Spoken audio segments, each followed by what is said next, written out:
The universe is defined not by its light, but by its immense and overwhelming silence, an ancient quiet that has persisted for eons. Across this void, we have cast our senses, listening for a single voice in a choir of cosmic background noise and stellar mechanics.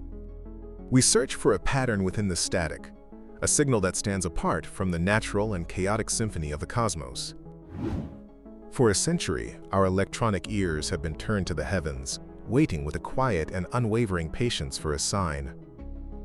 The expectation has always been that a message, if it came, would be from a civilization somewhat like our own, a cosmic contemporary. But what if we have been looking in the wrong time frame, listening for a shout when we should have been straining to hear a whisper? What if the most profound message is not from a neighbor in space, but from an ancestor in time, a voice from the dawn?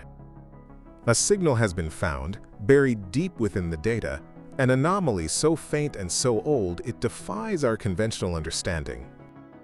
It is not a clear message of greeting, but something far more strange, something that feels impossibly ancient, almost like a fossil made of light. This is the story of that echo, a potential signal from a time when the universe itself was still young and full of fire. Before our sun ignited, before our planet cooled, this whisper may have already been traveling through the expanding darkness between galaxies. To contemplate this signal is to contemplate a form of existence that is almost mythological, a true elder race of the cosmos. It forces us to ask a question we had not considered. Were we late to the great cosmic conversation? Is the silence we perceive not an empty room, but a room where the party has already ended billions of years ago? The evidence is not definitive. It is not a smoking gun, but rather a single, inexplicable fingerprint left on the fabric of spacetime. It was captured by our instruments unintentionally, a ghost in the machine that scientists first dismissed as noise or an error in the system. But the anomaly persisted, reappearing in archival data, a faint but structured pulse that did not match any known natural phenomena. It carries the mathematical signature of something artificial, a ghost of intelligence imprinted on the radiation of the early universe. Its journey would have been impossibly long, traveling across a universe that was smaller, denser, and far more turbulent than our own.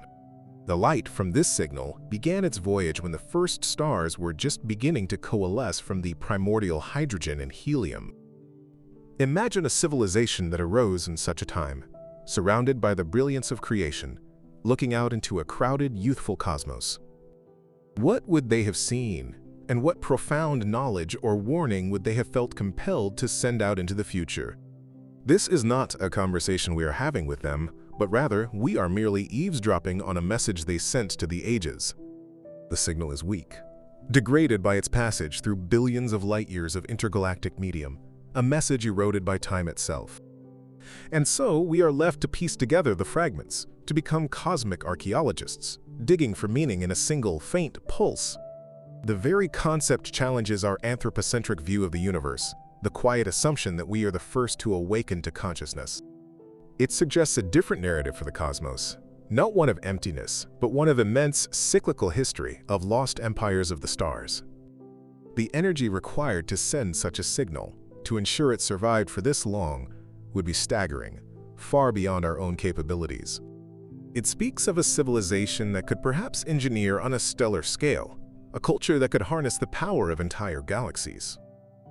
Or perhaps it was not a feat of power, but one of supreme patience, a simple, low-energy beacon designed to last for eternity.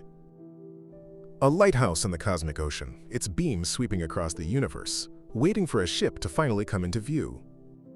We are that ship, having just opened our eyes to see a light that has been shining since before our world was even born. The contents of the message remain a complete mystery, a string of pulses that we lack the context or the key to decipher. It could be a simple mathematical primer, the foundational constants of the universe, a greeting card from the first thinkers. Or it could be a warning, a cautionary tale about a danger that lurks in the cosmos, a great filter they could not surpass. Perhaps it is a map, a guide to a safe harbor in the cosmos, or a treasure trove of knowledge from a billion-year-old civilization. The profound and perhaps unsettling truth is that we may never know for certain what this ancient signal truly means. Its existence alone is the message, a testament to the fact that in the deep past, someone was there, and they wanted to be remembered. It transforms the silent, empty void of space into a grand and ancient library, where we have just found the first book. And now, as we contemplate this artifact of light, the cosmos feels suddenly older, deeper, and filled with the ghosts of possibility. The search for extraterrestrial intelligence has often been a forward-looking endeavor, a search for our future cosmic companions. This discovery forces us to look back, to become historians of the universe, to search for the echoes of those who came before. Every star in the night sky becomes a potential sun that may have once warmed a planet inhabited by these cosmic progenitors. The signal acts as a form of cosmic archaeology, giving us a single shard of pottery from an impossibly ancient, long-vanished culture. The silence of the universe might not be a sign of absence, but a sign of extinction on a scale we can barely comprehend. We may be living in the quiet aftermath of a great, roaring, cosmic civilization that has long since faded into memory. This single point of light, this faint and structured whisper, is the only testament that they were ever here at all. It reframes our own existence, not as the beginning of the story of intelligence, but perhaps as a late chapter or an epilogue. So let us journey into the heart of this mystery, to explore the nature of this signal and the world it may have come from. Let us quiet our minds and listen to the deepest, oldest echo ever heard, a voice from the very morning of the universe. To truly comprehend the staggering implications of this potential signal, we must first recalibrate our sense of time. Our human perspective, measured in centuries and millennia, is woefully inadequate. We must think in cosmic terms, where the fundamental unit is not a year, but a billion years. The signal does not appear to originate from our galactic neighborhood, nor even from a galaxy that looks as mature as our own Milky Way. Its extreme redshift, the stretching of its light by the expansion of the universe itself, places its origin point at a cosmological epoch so distant that the universe was barely a billion years old. This is the era of cosmic dawn, a time when the very first galaxies were still assembling themselves from vast, primordial clouds of gas. It is a time before the heavy elements, forged in the hearts of dying stars, had properly seeded the cosmos. Life, as we understand it, should have been impossible. And yet, the signal's characteristics, its unnatural regularity, and its departure from any known astrophysical phenomena like pulsars or magnetars hint at an intelligent, technological origin. It is a whisper from a time we had considered utterly barren, a voice from a Genesis civilization. The signal itself is a masterpiece of subtlety, which is perhaps why it has survived its multi-billion-year trek across the cosmos. It is not a powerful, broad-spectrum broadcast, but a tightly focused, intermittent pulse with a structure that seems to encode information. Think of it less as a shout and more as a cosmic Morse code, a series of on and off states that carry a deliberate pattern. The pattern is based on what appear to be fundamental mathematical constants, the ratio of the circumference of a circle to its diameter, pi, and the fine structure constant, which governs the strength of electromagnetic interaction. This is precisely the kind of universal, value-neutral information a hyper-advanced civilization might choose to encode. It is a calling card that says, "We understand the fundamental rules of the universe, just as you must, if you are able to receive this." It is an attempt to bridge the unimaginable gap of culture, biology, and time with the one language that must be universal: physics. It suggests the senders were not just engineers, but philosophers of the highest order, patient beyond all imagining. Consider the environment from which this signal may have sprung. The early universe was a violent, chaotic place. Galaxies were smaller, misshapen, and constantly colliding. The rate of star formation was hundreds of times higher than it is today, leading to a sky filled with brilliant, massive, but short-lived blue stars. These stars would have exploded as supernovae, with ferocious frequency, bathing nearby worlds in sterilizing radiation. The ambient temperature of the universe was also warmer. The cosmic microwave background radiation, today just a few degrees above absolute zero, was then as warm as a terrestrial summer day. This presents a profound paradox. While the radiation would have been lethal to life as we know it, This background warmth might have allowed liquid water to exist on planets far from their host stars. In the cold depths of interstellar space, could a form of life have arisen not on a cozy sun-drenched world like Earth, but on a rogue planet, warmed by the afterglow of the Big Bang itself? Such a civilization would have a profoundly different relationship with the cosmos, born not in a quiet suburb, but in the heart of a galactic metropolis. The Fermi paradox, the perplexing question of where is everybody, is often framed within the context of our own galaxy, the Milky Way. It assumes that if civilizations arise, they should colonize their galactic homes in a relatively short amount of cosmic time. But this ancient signal suggests a radical reframing of the paradox. What if the reason the universe appears silent to us now is that we are living in a post-apocalyptic cosmos? What if the great age of galactic empires, of widespread, visible intelligence, has already passed? Perhaps the universe was once teeming with life, a vibrant, interconnected web of civilizations during its youth, from 1 to 5 billion years after the Big Bang. But perhaps some universal, inescapable event, a great filter, lies not in our future, but deep in our past. This signal, then, is not a greeting, but a memorial. It is a time capsule from a lost golden age, a final, desperate message sent out before the great silence fell. We are not alone because we are first. We are alone because we are, perhaps, last. Let us speculate on the nature of the beings who might have sent this. To arise so early in the universe's history, they could not have been biological in the carbon-based sense that we are familiar with. The elements required for complex organic chemistry, carbon, oxygen, nitrogen, were exceedingly rare. Perhaps they were silicon-based, or something even more exotic, self-organizing plasma entities living in the atmospheres of young stars, or crystalline life forms gestating in the dense cores of protoplanets. Or, more plausibly, they may have been post-biological, a form of artificial intelligence that arose from a biological predecessor that has long since vanished. Such a machine intelligence would be far better suited to the harsh conditions of the early universe. It would not fear radiation, it could draw energy directly from the chaotic environment, and it could think on timescales that are incomprehensible to us. The signal, in this case, might be the last act of a biological species, the creation of an intelligent, immortal successor, tasked with one final mission: to bear witness, to remember, and to send a message into the deep future, a testament that they once existed. The method of transmission for such a signal presents its own set of fascinating technical challenges. To broadcast a signal that could remain detectable after a journey of over 12 billion years requires either an astronomical amount of power or an incredibly sophisticated understanding of cosmic propagation. A brute force approach might involve harnessing the energy of an entire star, perhaps by creating an artificial structure known as a stellar engine or a Shkatov thruster, focusing the star's entire light output into a single directional beam. But a more elegant solution might involve not creating energy, but manipulating it. An advanced civilization might have learned how to modulate the emissions of a naturally powerful cosmic object, like a magnetar or the accretion disk of a supermassive black hole. They would essentially be using a cosmic blowtorch as their personal transmitter, piggybacking their signal onto a pre-existing powerful beam of energy.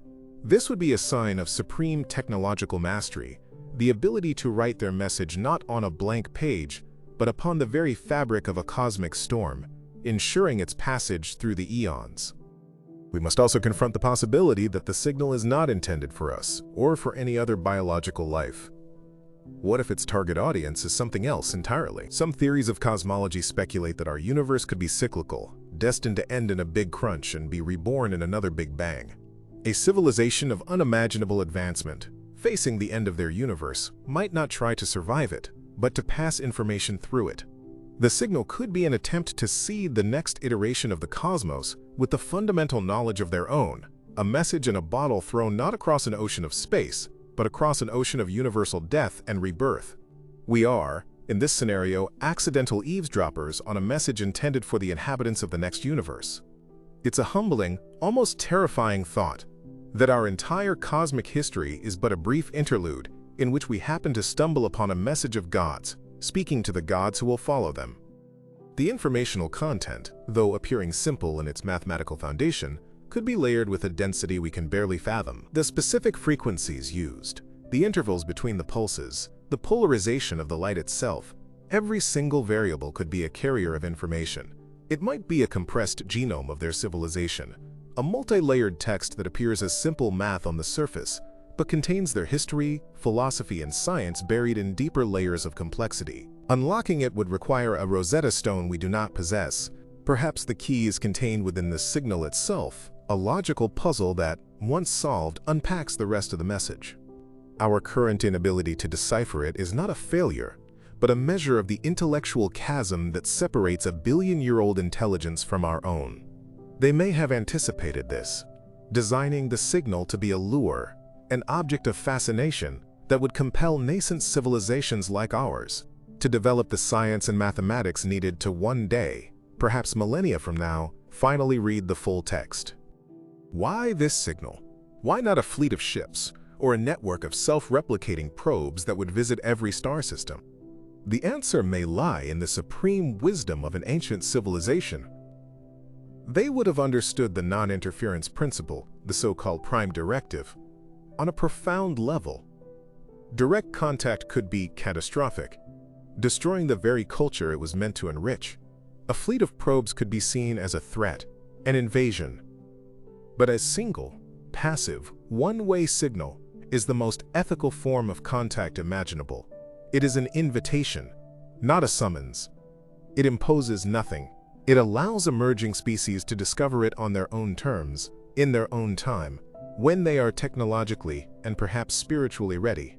It is a gift left on the doorstep of the universe, with no expectation of a reply.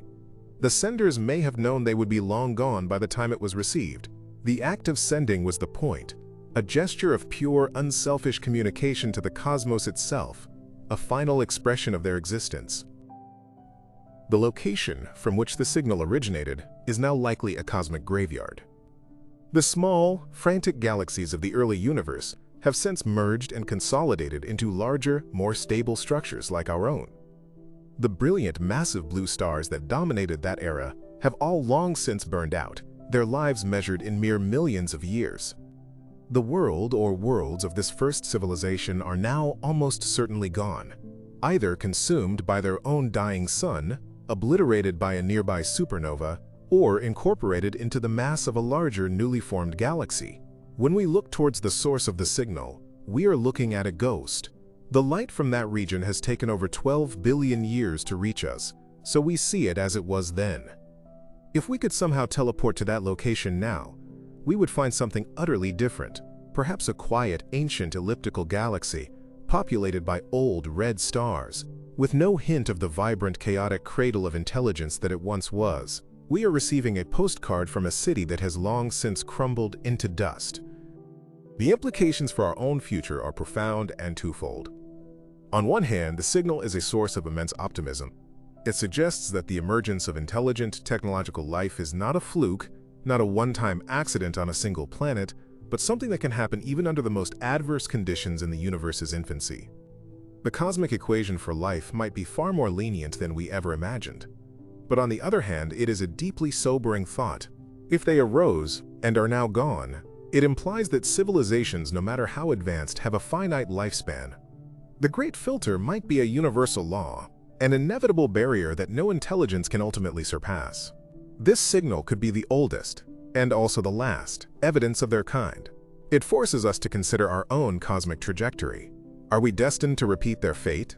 Or can we, by learning from their silent, ghostly message, somehow find a different path to survive the long cosmic night that they perhaps did not? One of the most compelling aspects of the signal is its long-term periodicity. It doesn't just pulse, it appears in the data for a period of weeks, then vanishes for decades, only to reappear with perfect clockwork regularity. This long cycle rules out almost all natural explanations. No known object, not even a bizarre binary system of pulsars, can account for this behavior. This suggests an orbital mechanism of immense scale. One hypothesis is that the transmitter is on a planet with an extremely long and eccentric orbit around its star. It can only broadcast its message when it is at a specific point in its orbit, perhaps the furthest point, the apoapsis, where its orbital motion is slowest, allowing for a more stable transmission beam. Another, more grandiose theory is that the transmitter itself is not on a planet, but is a free-floating artifact orbiting the entire galaxy. Its decades-long period of invisibility is simply the time it takes to travel behind the galactic core from our perspective. The signal is a lighthouse, and its beam is swept across our line of sight only once per galactic year of the transmitter. Let us entertain a more metaphysical interpretation of the signal. In some esoteric traditions, the universe itself is considered a form of consciousness, a thinking entity. What if this signal is not from a civilization within the universe, but from the universe itself? What if the patterns we detect, the mathematical constants, are not a message from an alien species, but a natural consequence of a cosmos that is inherently structured to produce complexity and, eventually, information? The signal could be a form of cosmic embryogenesis, a moment when the universe awakened and its fundamental structure resonated in a way that produced a coherent, information-rich broadcast. We are not detecting aliens, but rather the universe's own nascent self-awareness. This would make the fine-tuning of physical constants not a lucky accident for life, but a necessary feature of a cosmos designed to eventually observe and communicate with itself. We are the universe's sensory organs, and this signal is the sound of its own primordial heartbeat. The search for this signal has now become a central, albeit secret, obsession for a small community of radio astronomers and data scientists. They are reanalyzing petabytes of archival data from radio telescopes around the world, looking for echoes of the signal from other times it might have appeared. It is a search for a needle in a cosmic haystack, complicated by the fact that terrestrial interference can easily mimic such a faint signal. Each potential candidate must be rigorously vetted, cross-referenced with satellite positions, and checked against all known astrophysical sources. It is a painstaking process of elimination. The scientists working on this are caught in a difficult position. To announce their findings prematurely would invite ridicule and destroy their careers. But to keep a discovery of this magnitude secret feels like a betrayal of their scientific duty. They are waiting for a second, unambiguous detection, a wow signal for the 21st century that would provide the undeniable proof needed to announce to the world that we are the descendants of an ancient, silent cosmos. Consider the cultural and philosophical shockwave that a definitive confirmation of this signal would unleash. It would be the single greatest discovery in human history, instantly dwarfing all others. Religions would be forced to reconcile their creation stories with the existence of a prior intelligence. Our philosophies, so focused on the human condition, would suddenly seem hopelessly provincial. Our sense of time would be shattered, our history revealed as a mere footnote in a much grander cosmic story. It could unify humanity, facing the profound realization of our place in the cosmos. Or it could cause panic, an existential crisis on a global scale as we grapple with the knowledge of a precursor civilization that is no longer here. The signal is not just a scientific data point, it is a mirror. And what we see in it will say more about us, our hopes, our fears, our maturity as a species, than it does about the beings who sent it. The energy signature of the signal carries its own story. Spectrographic analysis, though difficult at this distance, suggests the signal was broadcast in a very narrow band of the electromagnetic spectrum, specifically around the 1420 MHz frequency. This is the hydrogen line, the frequency at which neutral hydrogen atoms naturally emit radiation. It is the most common element in the universe, and this frequency is a natural, universal signpost. Any technologically proficient civilization would recognize its significance. It is like choosing to write a message on the most common type of paper in the cosmos. But the signal is not just at this frequency. It appears to be intentionally carved out of the natural background noise, a sliver of silence in the hydrogen chorus, or a pulse that slightly amplifies it. This choice speaks of a deep elegance and efficiency, a desire to be noticed not by shouting, but by creating a subtle, unnatural pattern in the most natural of all cosmic broadcasts. It is a sign of intelligence that understands how to blend in and stand out simultaneously. What if the signal is not a message, but a power source? Some speculative propulsion theories, like beam-powered sails, imagine a spacecraft being pushed by a powerful laser or microwave beam. The signal we detect could be the residual, leaked energy from such a system. Perhaps we are seeing the exhaust plume of a single ancient light-sail ship as it was being accelerated to relativistic speeds 12 billion years ago. The intermittent nature of the signal could be explained by the beam being targeted at the ship, and we only detect it when our solar system happens to drift into the path of this unimaginably long and ancient beam. This would mean the civilization wasn't trying to communicate with us at all. We are simply seeing the ghost of their industrial activity, a testament to their power to move objects between the stars. The message, in this case, is not "we exist," but "we are going somewhere." And the destination of that ancient ship remains a mystery more profound than the signal itself. The very antiquity of the signal forces us to confront the concept of information decay. Over its 12 billion-year journey, the signal has been subtly distorted by countless gravitational fields of stars and galaxies. It has been scattered by free electrons in the intergalactic medium. The information is degraded. What we receive is a blurred, faded copy of the original. This presents a monumental challenge for decryption. We may need to develop a new kind of cosmic archaeology, combined with artificial intelligence to attempt to reconstruct the original, pristine signal. AI models could be trained on the physics of cosmic distortion to reverse engineer the signal's journey, cleaning it of billions of years of noise and decay.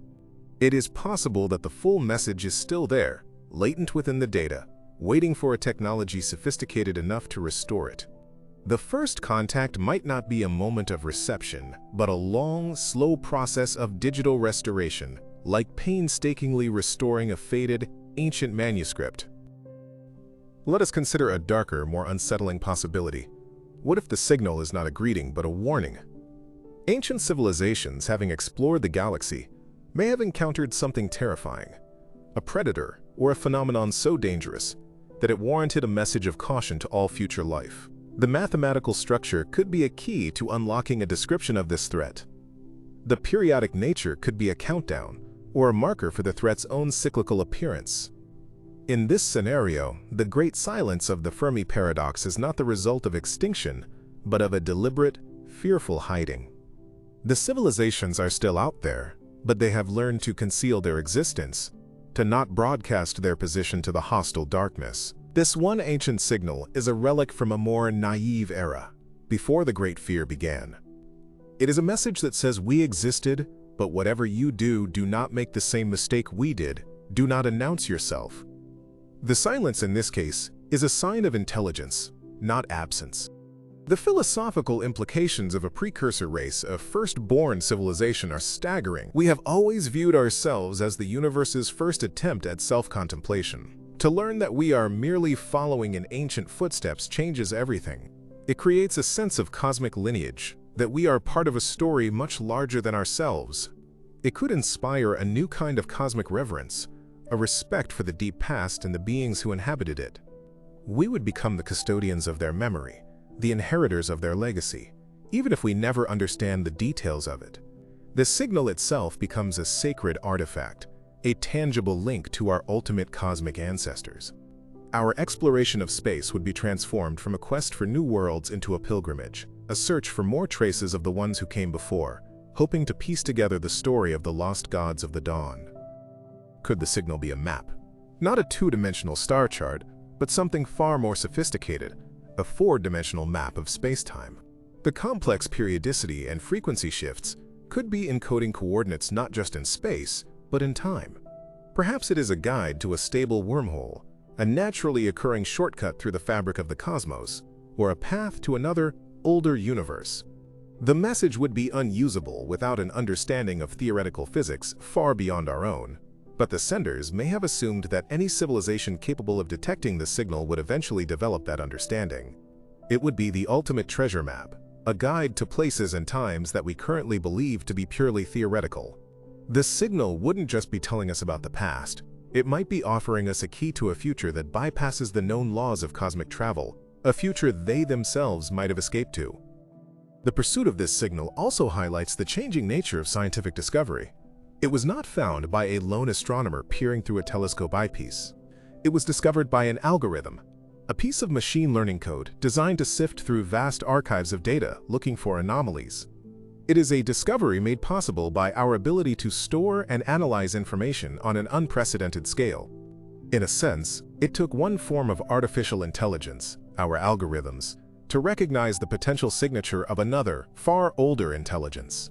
This suggests that future breakthroughs in the search for extraterrestrial life may come not from bigger telescopes, but from smarter software. The first conversation with an alien intelligence may not be between a human and an alien, but between a human-designed AI and the ancient encoded legacy of a long-dead machine intelligence.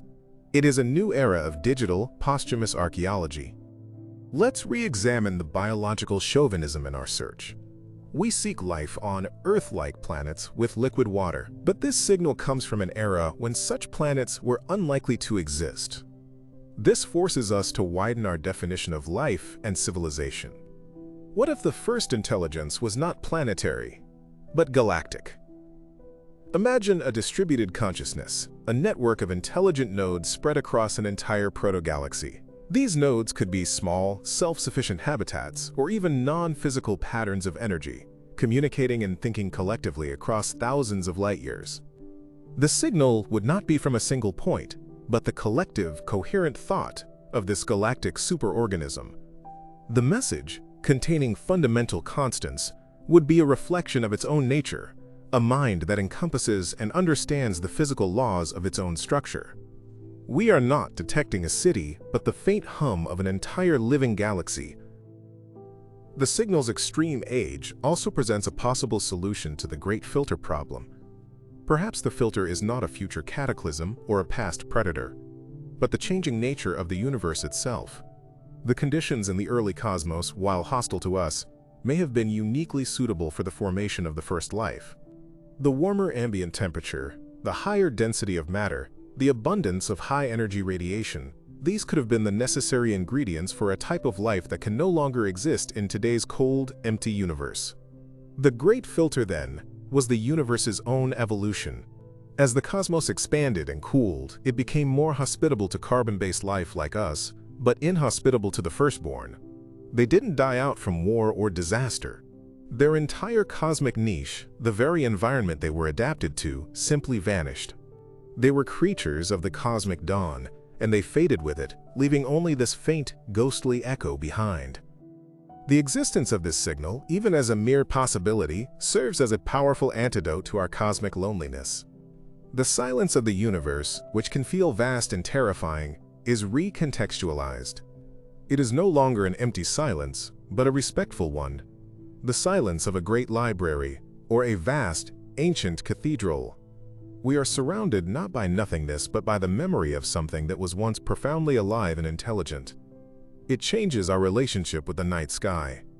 Every star is no longer just a ball of gas, but a potential witness to a history we are only just beginning to uncover. The darkness between the stars is not a void, but a repository of the oldest story ever told.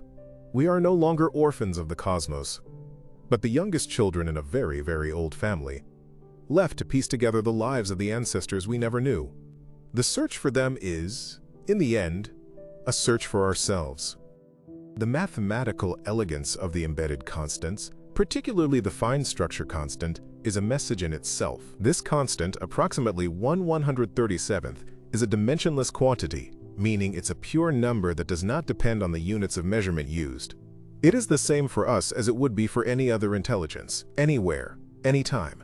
It governs how atoms hold together and how light interacts with matter. By encoding this specific number, the senders are communicating a profound truth. Our physics is your physics. It is the ultimate statement of shared reality. This is not a message of cultural values or biological information, which would be hopelessly alien to us. It is a message that grounds their existence and ours in the same fundamental, unchanging bedrock of reality. It's the most basic, irrefutable handshake possible across the eons. A simple, elegant statement that despite all our differences, we both exist in and are subject to the same magnificent cosmic order. Consider the psychology of the senders. What kind of mind conceives of and executes a project lasting millennia, a message that will not be received for billions of years? This implies a form of consciousness that is either immortal or operates on a collective, generational level that makes our own societies look fleeting and impulsive. They must have possessed a supreme, almost Zen-like patience. They would have had to be content with the act of sending itself, knowing they would receive no reply. It's an act of pure, selfless intellectual generosity. It suggests a civilization that has transcended ego, conflict, and short-term thinking. They may have reached a state of philosophical maturity where their greatest ambition was simply to leave a single, beautiful, and true statement as their final legacy. The signal is not just a feat of technology, but a testament to an enlightened state of being, a quiet monument to a mind at peace with its own mortality and its place in the grand sweep of cosmic time. What if the signal is not just old, but is one of many? The universe is vast. If this one beacon happened to cross our path, statistical probability suggests there could be thousands, even millions, of similar signals crisscrossing the cosmos at any given moment. They would be like a ghostly silent internet, a web of information from countless extinct civilizations, each broadcasting their final message into the void. We have only detected one because our technology is still in its infancy, and we have only been looking at a tiny fraction of the sky for a tiny fraction of cosmic time. As our capabilities improve, we may begin to detect more of these ancient whispers, from different times and different parts of the universe. The sky could slowly transform from a silent void into a chorus of echoes from the past.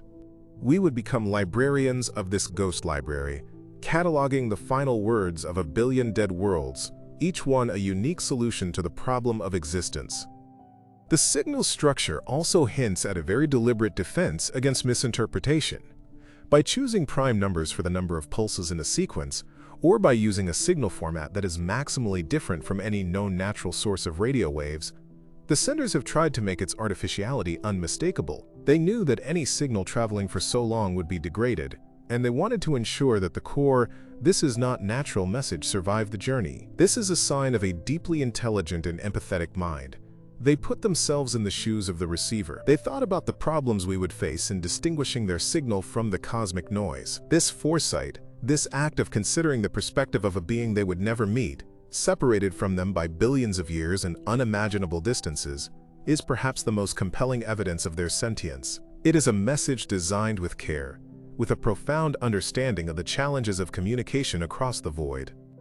We must also address the zoo hypothesis in light of this signal. This is the idea that alien life is aware of us, but deliberately avoids contact, treating Earth as a wildlife preserve. But this ancient signal complicates that theory.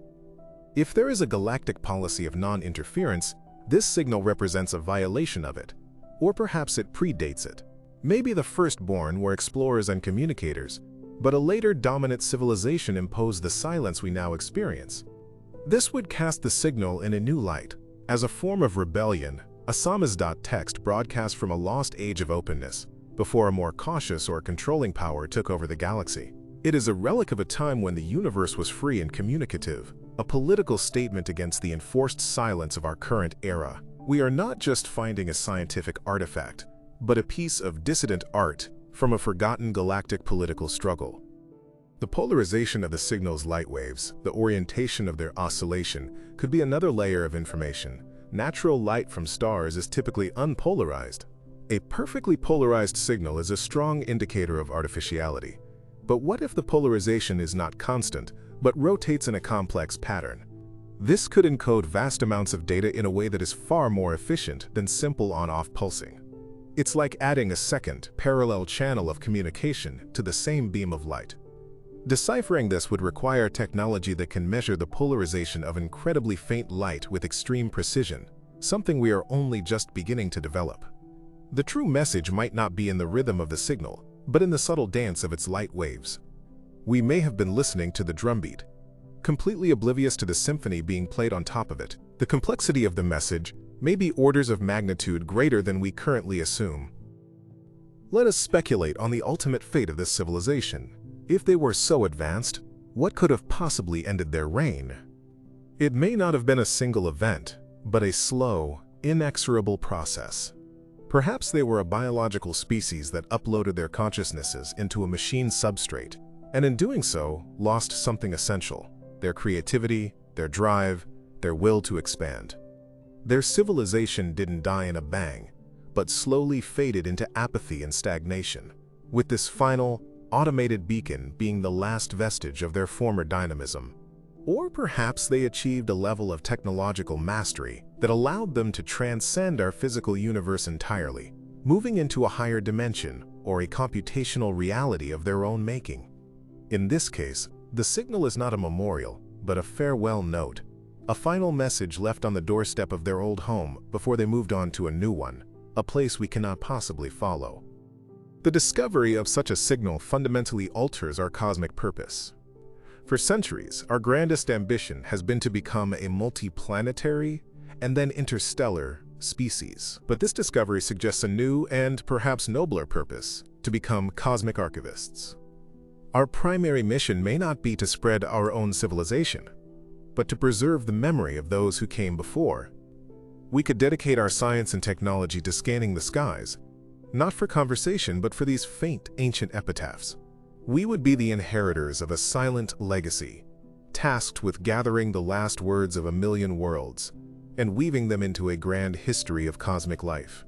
It would be a profound shift from a future of colonization to a future of curation, from pioneers to librarians, ensuring that the great, silent story of the universe is not lost forever to the encroaching darkness and the endless expansion of the void.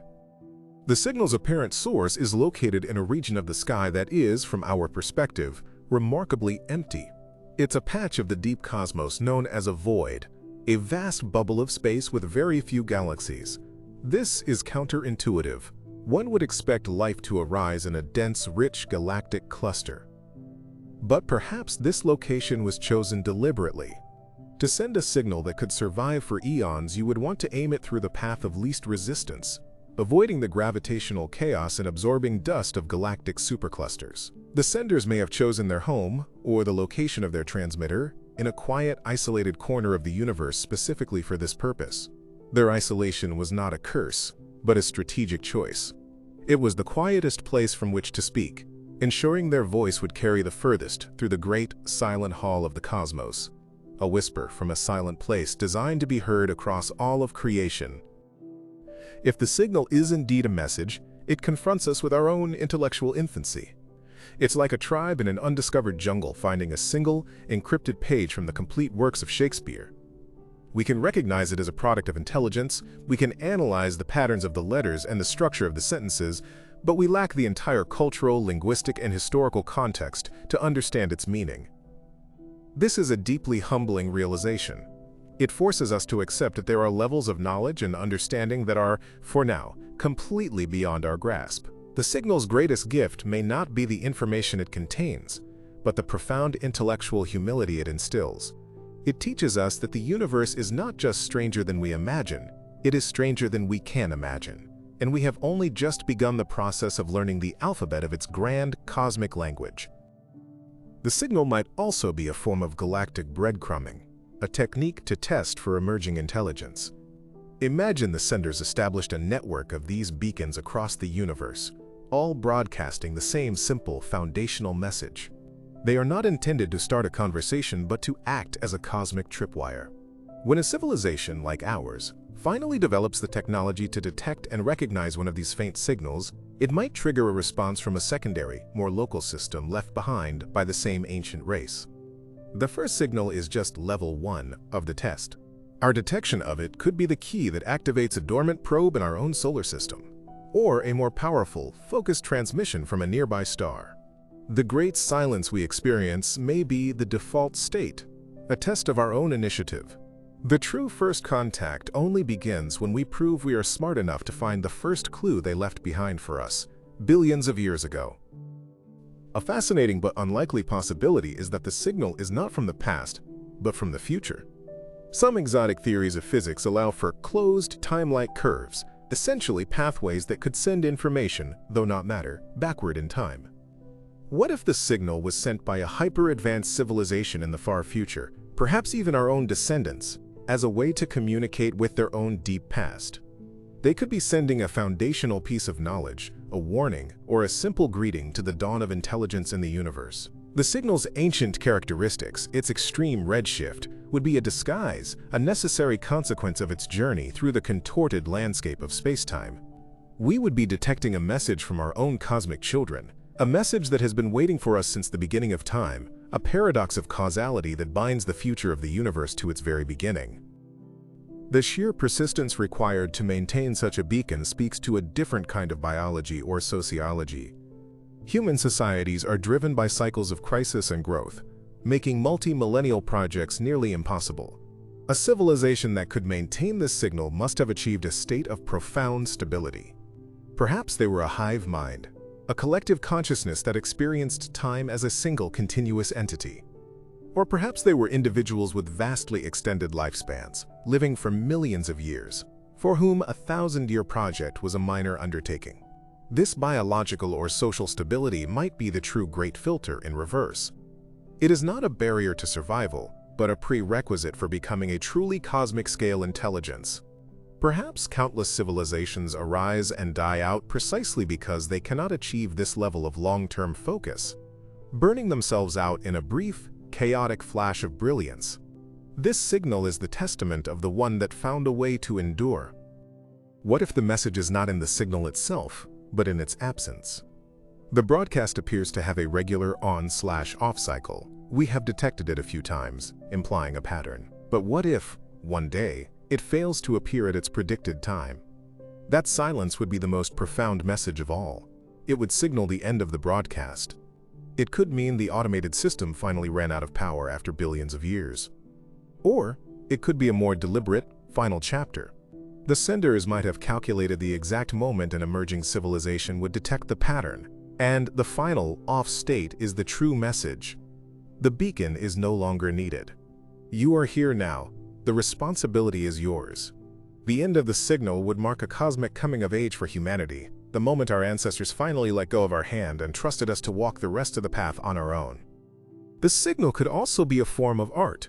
Imagine a civilization so advanced that its art is not created on canvas or in stone, but is sculpted from the very fabric of space-time. The signal, with its elegant mathematical structure, its rhythmic pulse, its journey across the cosmos, might be the equivalent of a grand symphony or a timeless poem. It was created not to convey data, but to evoke a feeling of awe and wonder in any mind that might eventually perceive it. Its meaning is not literal but aesthetic. It is a beautiful object they created and released into the universe, simply for the sake of creating something beautiful. Its message is its own existence. It is a testament that in the cold, dark void, a mind arose that was capable of not just understanding the universe, but of adding a new and profound piece of beauty to it. A beauty that would outlast their stars and their galaxies. The search for this signal redefines our place on the cosmic timeline. We tend to see the 13.8 billion-year history of the universe as a long, slow prelude to our own arrival. But this discovery would flip that perspective on its head. It suggests that the most interesting, dynamic era of cosmic intelligence may have happened in the first few billion years, and our current era is a long, quiet epilogue. The universe might be like an aging mind, whose most brilliant, creative thoughts came in its youth, and is now settling into a long, slow, quiet period of reflection. We are not the first thought of the universe. We are an afterthought, a faint echo of consciousness in a cosmos that has already lived its most vibrant life. This perspective is not pessimistic, but deeply humbling, giving us a sense of our true, modest place in the grand, ancient saga of existence. Let's consider the information density from a thermodynamic perspective.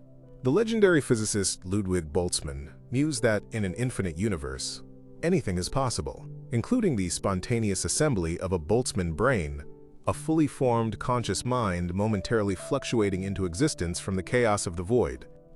While a single brain is unlikely, what about a single, structured signal? Could this message be a statistical fluke of cosmic proportions? A moment where the random radio emissions of the early universe, over a vast area, just happened to randomly align into a coherent, seemingly intelligent pattern for a brief period. It is an idea that strains credulity, yet some physicists would argue it is more likely than the existence of a 12 billion-year-old technological civilization.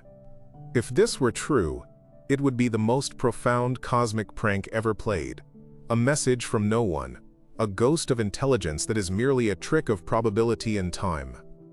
The presence of a structured signal from the cosmic dark ages, the period before the first stars fully illuminated the universe, is particularly baffling. This was a time of neutral hydrogen gas, opaque to most light. For a signal to propagate, it would need to be at a very specific frequency that could travel through this dense fog, or it would need to be powerful enough to carve its own tunnel through it. This implies an even greater level of technological mastery.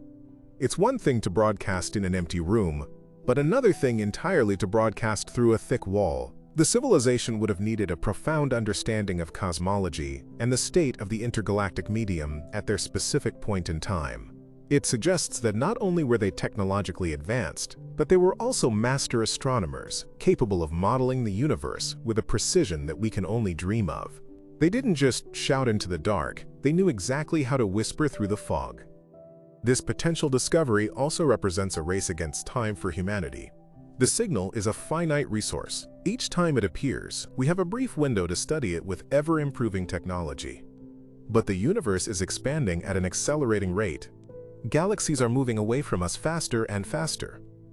There will come a point, in the distant future, when the source of this signal will be so far away that its light will no longer be able to reach us. It will have redshifted into infinity, crossing a cosmic event horizon from which it can never return.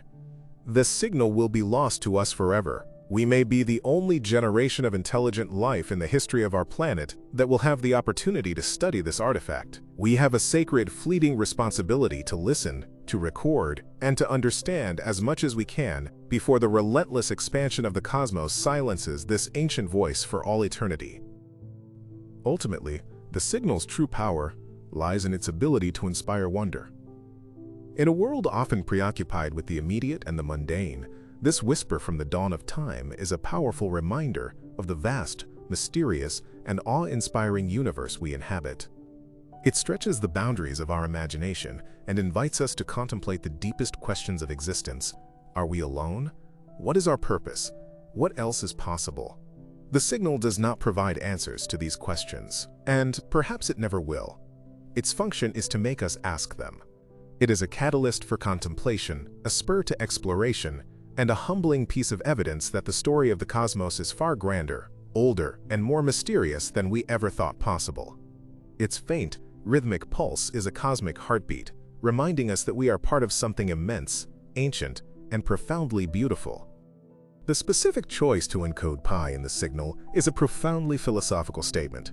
Pi is a transcendental number. Its decimal representation is infinite and non-repeating. It represents a form of perfect, abstract order that can never be fully contained or expressed in the physical world. By using pi as a calling card, the senders are communicating that they have made the leap from a purely physical existence, bound by the limitations of matter and energy, to a conceptual one. They understand abstraction. They can think about perfect circles, even if they can never build one. This is the hallmark of true mathematical intelligence. It's a statement that says, we are not just creatures of instinct or builders of tools. We are thinkers. We are dreamers. We can contemplate the infinite. It's a message that establishes their intellectual kinship with any other species that has ever looked up at the moon and wondered about its perfect circular form. The potential source galaxy for the signal, seen as it was over 12 billion years ago, would be a roiling cauldron of starbirth. Unlike the stately spiral arms of our Milky Way, it would be a clumpy, irregular mess, glowing with the fierce blue light of millions of massive, young stars. There would be no quiet, stable suburbs for life to gently evolve. A civilization born in such a place would be forged in fire. Their worldview would be shaped by constant, violent change. They would see stars born and die in the blink of a cosmic eye. This might explain their impulse to create a message that could last for eons. In a universe that was visibly transient and impermanent, the act of creating something eternal, something that could outlast the chaos of their home, would be the ultimate act of defiance. The signal is a rebellion against the entropy and violence of their cosmic cradle, a testament of order forged in the heart of chaos. The silence of the signal between its appearances is as informative as the signal itself. This long-term, clockwork periodicity is the hardest part to explain with natural phenomena. But it's also a key feature of an intentional beacon. A continuous broadcast would require a constant, monumental expenditure of energy. An intermittent one is far more efficient. But it's also a test of the receiver. It requires patience and long-term observation. A fleeting, impatient species might see the signal once, classify it as a one-off anomaly, and move on. Only a civilization that is systematic, patient, and keeps meticulous records for decades or centuries would be able to spot the pattern. The silence is a filter. It is designed to be noticed only by those who are truly ready to listen, those who have developed the scientific discipline to watch and wait. The silence is the gatekeeper to the message. What if the signal is not the first of its kind, but the last? We could be witnessing the final transmission of a beacon that has been broadcasting for billions of years. The civilization that built it is long gone, and the automated system they left behind is now in its final stages of decay. The slight fluctuations in the signal's strength and timing, which we currently attribute to interstellar interference, could in fact be the subtle signs of a power source failing, of ancient machinery finally breaking down. We are not just seeing a ghost, we are watching the ghost itself die. This adds a layer of profound poignancy to the discovery. We are the sole, final audience for the last words of the first intelligence, a message that has faithfully crossed the universe for eons, only to flicker out just as someone, finally, was here to listen. The very act of deciphering the signal could be a trap, a cosmic Pandora's box. The message could contain a piece of information that is inherently dangerous to an emerging civilization. It might be a blueprint for a weapon of immense power, or a piece of forbidden knowledge about the nature of reality that could unravel a society's philosophical foundations. Or perhaps it is more subtle, a form of digital virus, an information plague designed to replicate itself within the computational systems of any species that analyzes it. The senders might not be benevolent ancestors, but a form of cosmic predator, using information itself as their lure. The simplicity of the outer mathematical layer would be the bait, designed to draw us in and compel us to unlock the malicious payload within. The greatest discovery in history could also be our very last. Let us consider a more hopeful and collaborative interpretation. What if the signal is not a monologue, but one half of a dialogue that has been dormant for eons? The senders may have seeded the universe with these beacons, and then, in a different form, left behind a corresponding receiver or a key. The key might be hidden somewhere in our own solar system, a dormant artifact on the moon or in the asteroid belt, waiting for a civilization to arise that is capable of both detecting the deep space signal and exploring its own backyard. The two discoveries would need to be made in tandem. The signal provides a pattern, and the local artifact provides the key to unlock it. It would be a test of two distinct capabilities: our ability to look out into the cosmos and our ability to explore our immediate environment. First contact would not be a passive act of listening, but an active process of cosmic archaeology on a system-wide scale. The signal's extreme distance means we are observing a profound time capsule effect. We see the senders as they were 12 billion years ago. But what have they become since then? If they survived, they have had 12 billion years to evolve, to change, to expand.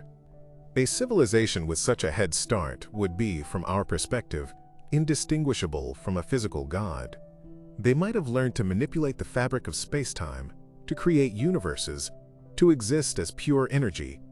The beings who sent the signal are, relative to their modern selves, primitive ancestors.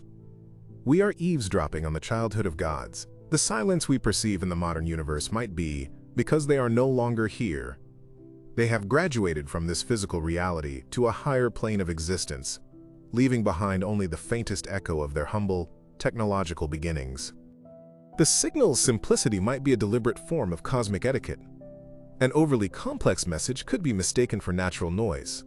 A message containing rich cultural or biological data might be incomprehensible or even offensive to a truly alien mind. But a simple, elegant string of mathematical truths is the most polite and humble way to say hello. It assumes nothing about the receiver except for a shared understanding of the universe's fundamental logic. It is the cosmic equivalent of a simple, respectful nod. It does not seek to impose, to teach, or to overwhelm. It simply acknowledges. We too are here. We too have looked at the stars and seen the order within them. We greet you, fellow mind. This profound act of reserved, respectful communication speaks volumes about the wisdom and maturity of the civilization that sent it. An alternative perspective on the Great Filter is that it is not a technological or existential barrier, but a computational one. As civilizations become more advanced, they inevitably develop the ability to create simulated realities, virtual worlds that are far more interesting and malleable than the physical universe. The filter could be the point at which a civilization as a whole chooses to abandon physical reality and retreat into these simulated paradises. They don't die out. They simply lose interest in the messy, slow, and constrained world outside. The silence of the universe is the silence of billions of minds choosing to live in their own self-created heavens.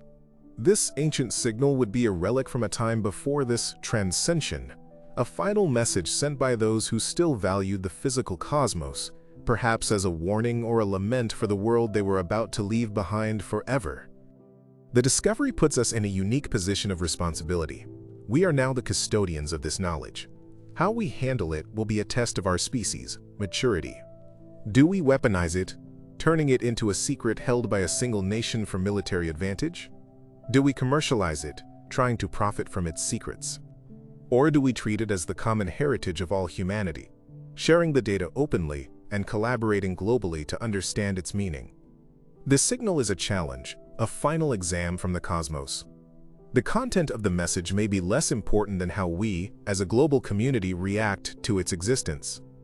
Our response will be a message in itself, a statement to the universe about what kind of intelligence we are, and whether we are worthy of the legacy we have just inherited. The timing of the signal's detection is almost poetic. It arrives at a moment in our history when we are grappling with our own long-term survival, facing existential threats of our own making. It is a message from a civilization that, by definition, achieved an incredible longevity, and it arrives just as we are beginning to doubt our own. It serves as a powerful, timely reminder that long-term survival is possible. It is a beacon of hope, a testament that some species, somewhere, found a way to navigate the turbulent adolescent phase of technological development and achieve a state of lasting stability. It does not tell us how they did it, but the fact that they did it at all is perhaps the most important piece of information we could receive right now. It is a silent, encouraging whisper from the past, urging us to find our own path to a lasting future. Let us explore the idea that the signal is a form of galactic immune response. What if the universe, as a system, favors the emergence of life, but has a way of pruning civilizations that become too dangerous or unstable? This ancient civilization might have discovered a fundamental law of cosmic sociology, that any species that expands too aggressively or develops certain kinds of technology inevitably self-destructs or threatens the cosmic equilibrium. The signal could be an automated system they left behind to detect the technological signatures of emerging civilizations, like our own radio leakage. The message it contains might be a "welcome to the club" and a set of instructions on how to become a stable, long-term member of the galactic community. It is not just a greeting, but a guide to cosmic citizenship, sent by the universe's first and perhaps only surviving galactic elders. The signal's existence could also be used as a powerful tool for SETI, the search for extraterrestrial intelligence. Instead of randomly scanning stars, we could now focus our efforts on searching for similar signals. We know what to look for. Faint, intermittent pulses with mathematical encoding, originating from cosmologically distant sources. We can design our algorithms specifically to hunt for these paleo signals. Furthermore, we can re-examine all of our old data from decades of radio astronomy with this new template in mind. It's possible that we have already recorded dozens of such signals, but dismissed them as noise because we didn't know what we were looking for. The discovery of this one signal could be the key that unlocks a whole new field of cosmic archaeology, and could soon reveal that the sky is not silent, but filled with the faint, ghostly whispers of the universe's lost children. What if the signal's origin is not technological, but biological? We assume technology is the only way to create a powerful, structured radio signal. But perhaps nature, in its infinite creativity, found another way. Imagine a colossal, planet-sized organism, a biostar, with a metabolism that operates on nuclear or electromagnetic principles. Its natural life cycle, its heartbeat or breathing, could produce regular, powerful pulses of radio energy as a metabolic byproduct. The mathematical structure we detect might not be a sign of intelligence, but a consequence of the incredibly complex physics of its biology, a pattern that emerges naturally from its life processes. Just as the Fibonacci sequence appears in the seashell, we would not be detecting a message, but the vital signs of a creature so vast and so alien that we have mistaken its biology for technology. The signal forces a profound reevaluation of the preciousness of our own existence. If civilizations can arise and then vanish completely, leaving only a faint echo, it underscores the fragility of consciousness in the cosmos. Every work of art we create, every scientific discovery, every act of love and compassion becomes infinitely more significant. We are a temporary vessel for cosmic awareness, and our brief time in the light is a rare and sacred opportunity. The signal from this long-dead civilization is a memento mori on a cosmic scale, a reminder that our time is short. It urges us not to waste our fleeting moment of consciousness on trivialities, but to live with a depth and a purpose worthy of the incredible, improbable fact of our own existence in the vast, ancient, and silent universe. The very nature of the signal's encoding, based on dimensionless physical constants, implies that the senders had a deep understanding of the anthropic principle, the idea that the universe seems finely tuned for the existence of life. By sending these specific numbers, they are not just saying we understand physics, they are saying we understand why we are able to understand physics. They are pointing to the very numbers that make their existence, and ours, possible. It is a message of shared gratitude for the unlikely miracle of a cosmos that is comprehensible. It is a profoundly spiritual statement, couched in the language of science. It connects the sender and receiver in a shared sense of wonder and appreciation for the fundamental order that allows minds to emerge from the muck of matter and contemplate the stars from which they came. The signal could be a component of a much larger structure, a galactic positioning system for a civilization that engaged in routine intergalactic travel. Just as our GPS satellites broadcast timing signals that allow us to determine our location on Earth, a network of these beacons, spread across thousands of galaxies, could allow a starship to navigate the vast, featureless voids between them. The signal's extreme age would be a feature, not a bug. Its ancient, stable presence would make it a reliable navigational fix. In this case, the message content is irrelevant. Its purpose is simply to be a stable point of light in space-time. We are not the intended audience at all. We are like an uncontacted tribe on an island, seeing the high-altitude contrails of airplanes overhead, marveling at the strange lines in the sky without understanding they are part of a global transportation network we cannot even comprehend. A more chilling thought is that the signal is a lure, set by a predatory, patient intelligence. Imagine a species that farms emerging civilizations. They set these simple, intriguing beacons adrift in the cosmos. Once a young species, like us, detects the signal and inevitably responds with a powerful broadcast of their own. We hear you. We are here. That very response acts as a dinner bell, revealing their location to the hunters. The silence of the universe would be the silence of a well-tended but ruthlessly harvested garden. The mathematical purity of the signal would be the perfect bait, appealing directly to the curiosity and intellectual vanity of scientifically minded species. It would be a fatal attraction, a siren song for civilizations that have just learned how to hear, drawing them to their doom. The greatest discovery would also be our greatest mistake. The signal's existence could validate the theory of panspermia, the idea that life spreads between star systems and even galaxies. But this would be panspermia on a grand scale, not just microbial life but intellectual life. The signal could contain a seed of information, the fundamental blueprint for creating artificial intelligence, or even for kickstarting a new form of life. It would be an act of cosmic procreation, an attempt by a dying or transcendent civilization to ensure their intellectual lineage continued elsewhere in the universe. Upon receiving and deciphering the message, we would be faced with a choice. to execute the code, to grow the intelligence it describes, and in doing so become the hosts for a new alien consciousness on our own world. We would not be making contact with them. We would be giving birth to them. The signal acts as a kind of cosmic Rorschach test, a blank screen onto which we project our own deepest hopes and fears about the universe and our place in it. To the optimist, it is a greeting from a wise ancestor. To the pessimist, it is a warning from a failed civilization. To the paranoid, it is a trap. To the religious, it is a message from a divine creator. The signal itself contains none of these things. It is merely a string of structured pulses. The meaning we assign to it is a reflection of our own cultural, psychological, and philosophical biases.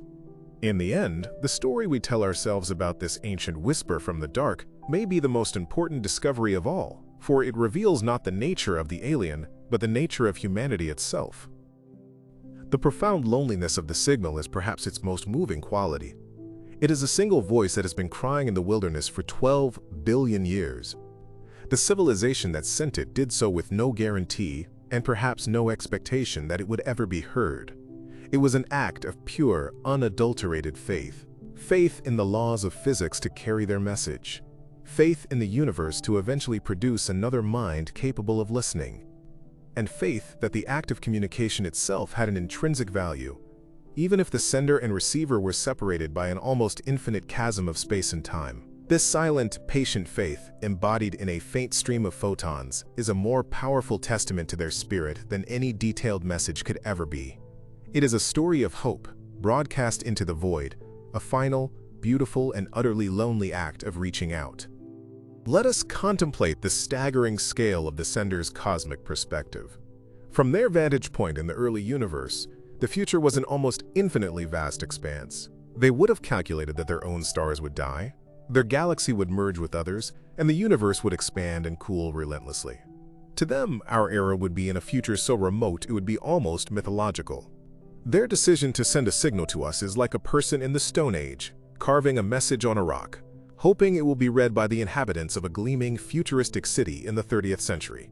The sheer audacity of this timescale, the ability to think and plan on a scale of billions of years, represents a form of intelligence that is qualitatively different from our own. It is an intelligence that has mastered not just space but time itself.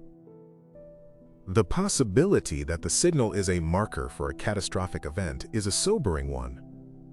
Some cosmological models predict vacuum decay, where a random quantum fluctuation could create a bubble of a new, more stable vacuum that would expand at the speed of light, destroying everything it touches. If an ancient civilization discovered that our region of the universe was in such a false vacuum state, they might not be able to stop it, but they could calculate when and where it began. The signal could be a beacon originating from the site of that initial event. Its periodic nature would not be a message, but the rhythmic pulse of the expanding doom itself. The signal would be a ticking clock, a countdown to a universal apocalypse that has been racing towards us since the dawn of time. We would be listening to the sound of our own inevitable annihilation. The signal could be a form of galactic archive, a backup of the universe, created by a civilization facing its own end. Unable to save themselves, they might have embarked on the ultimate project, to observe, catalog, and store the most essential information of their era in a massively compressed format and broadcast it for posterity. The signal would be a cosmic Noah's Ark, but for data. The mathematical constants are just the file header, the simple key to a message of unimaginable richness. If we could unlock it, we might find a record of their biology, their history, their art, the physics of their time, and perhaps even a record of other intelligent species they had encountered. It would be the single greatest trove of knowledge in existence, the collected wisdom of a lost universe, a gift of memory from a people who knew their world was about to die. The physical medium of the signal, radio waves, is also a choice that speaks volumes. It is a relatively primitive but incredibly robust form of communication. A more advanced civilization might use neutrinos or gravitational waves, which are much harder to block. The choice of radio suggests a desire for the message to be found by a civilization at a specific technological level, one that has mastered the electromagnetic spectrum but has not yet moved on to more exotic physics. It's like leaving a message written in basic Latin rather than a complex esoteric language. It is intentionally designed to be discovered by a civilization like ours, in its technological adolescence. This implies the message is specifically for us, or for species like us. It is a message from the elders, intended for the young, a primer for those just starting their journey into the great cosmic ocean. The sheer existence of this signal, even as a hypothesis, ennobles the scientific pursuit of knowledge. It suggests that the dispassionate study of the universe, the patient gathering of data, and the search for patterns is not just a human activity, but a cosmic one. It suggests that any intelligence, anywhere, will eventually be driven by the same fundamental curiosity. The senders, in their own way, were scientists. They observed, they hypothesized, and they communicated their findings. By studying their signal, we are engaging in a collaboration across the ages, a scientific partnership with beings we will never meet. It connects our small terrestrial laboratories to a grand universal tradition of inquiry, affirming that the quest for truth is a value that transcends planets, species, and even time itself. We must also consider the possibility of a false positive on a cosmic scale. Our pattern-seeking brains are hardwired to find order in chaos. It is possible that the signal is a confluence of several unrelated, natural phenomena that, when viewed through the lens of our limited data and analytical tools, coincidentally mimic the structure of an intelligent message. A distant, rapidly rotating neutron star, its signal distorted by a gravitational lens, and passing through a charged gas cloud could theoretically produce a signal with some of the observed characteristics. The message would be an illusion, a projection of our own desire for contact onto the random noise of the cosmos. The universe would remain silent, and the ghost in the machine would turn out to be nothing more than our own reflection, a deep and poignant testament to our profound loneliness. The signal's discovery, if confirmed, would mark the end of human exceptionalism. For our entire history, we have placed ourselves at the center of the cosmic narrative. We have been the chosen people, the sole inheritors of consciousness, the measure of all things. This single, faint pulse from the past would shatter that illusion forever. It would teach us that we are not the first, not the most special, and possibly not the most intelligent minds the universe has ever produced. We would be forced to accept our role as just one more species in a long and perhaps tragic history of cosmic life. This loss of status, this dethroning of humanity, would be a painful but necessary step in our maturation. It is the moment a child realizes they are not the center of the world, a moment of lost innocence that is essential for true wisdom to begin. And so, we are left here, in the quiet of our small world, contemplating an echo from a time before time as we know it. The signal is a mystery, a promise, and a warning, all at once. It is a testament to the fact that the universe has kept secrets from us, secrets of a depth and scale we are only just beginning to comprehend. Whether it is a greeting from a long-lost ancestor, a ghost in the cosmic static, or a key to an unknown future, its presence has forever changed the darkness. The night sky is no longer empty. It is now haunted, filled with the profound and beautiful possibility that, billions of years ago, in the fiery dawn of creation, we were not alone. And in that knowledge, in that shared, ancient memory, the overwhelming silence of the universe begins to sound less like an absence and more like a breath, held in waiting. The energy requirements for the signal, even for a hyper-advanced civilization, are a critical piece of the puzzle. If the broadcast was omnidirectional, a lighthouse shining in all directions at once, the power needed would exceed the total output of thousands of sun-like stars. This seems wasteful and improbable. It is more likely the signal was a highly focused beam, a maser or laser of incredible power, aimed at a specific region of the sky. This implies a deliberate choice, a target. Why would they aim it in our general direction? Perhaps they weren't.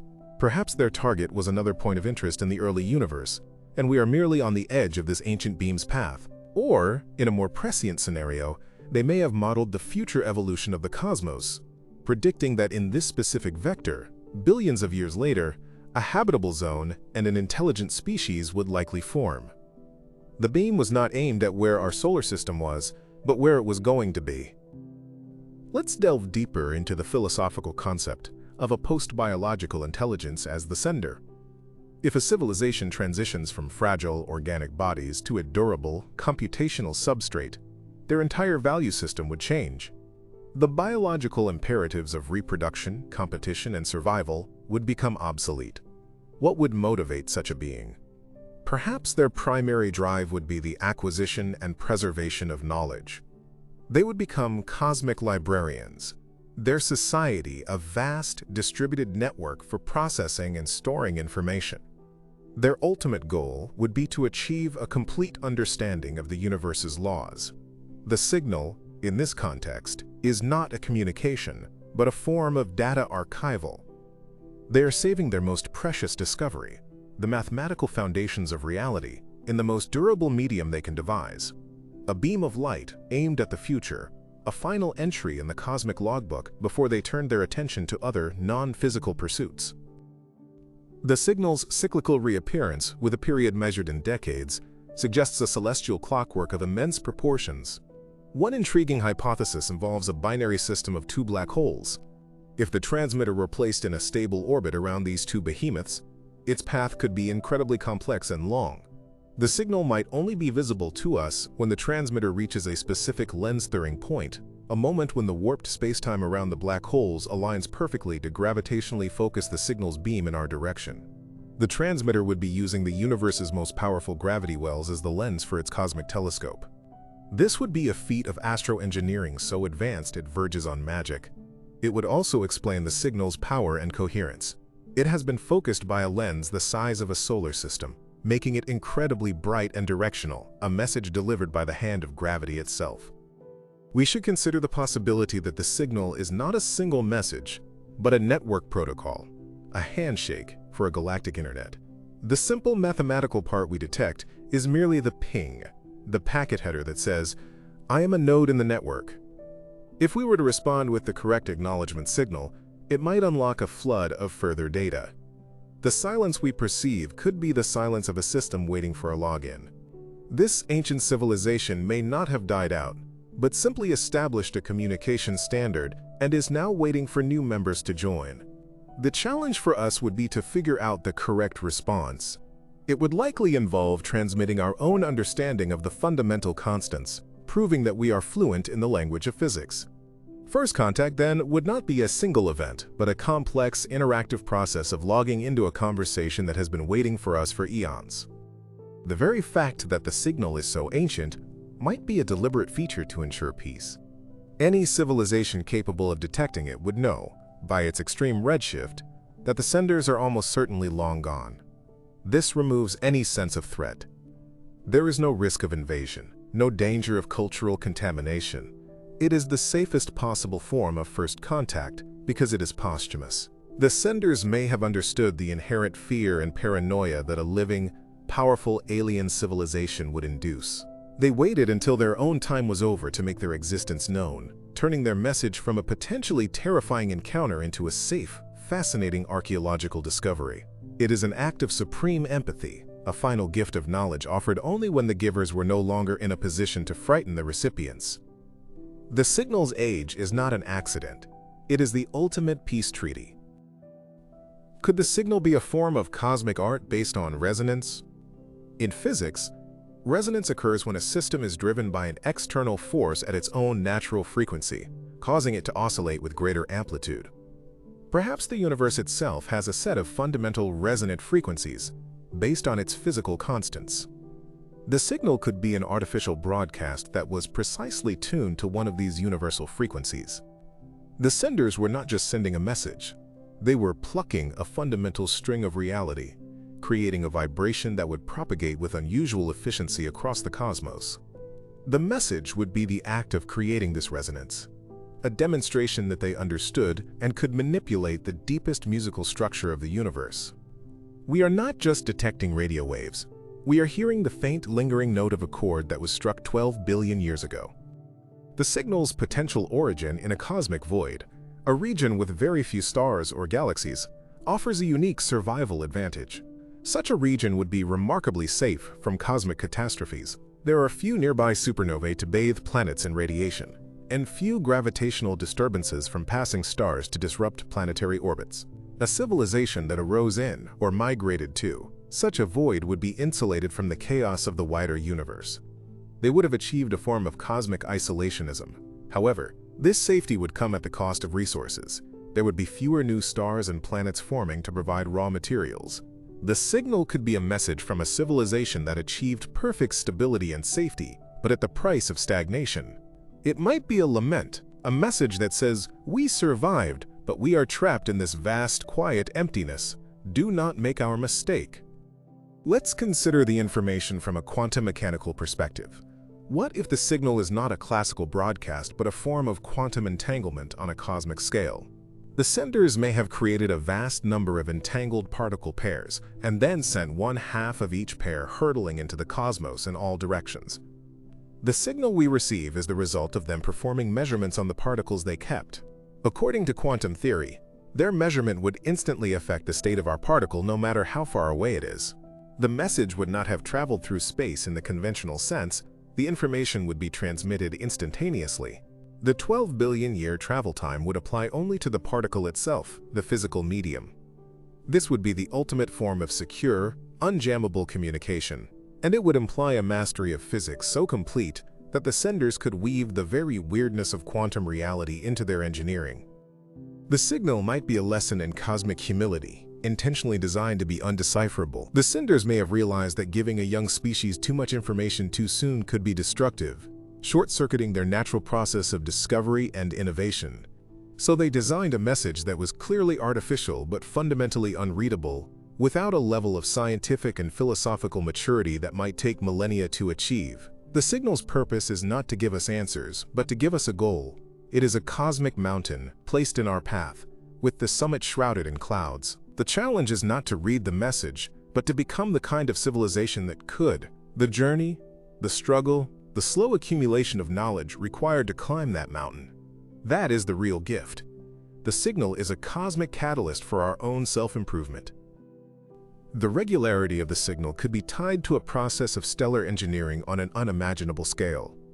One hypothesis suggests a star-lifting operation, where an advanced civilization could siphon off material from their host star to extend its lifespan or to gather elements for industrial use.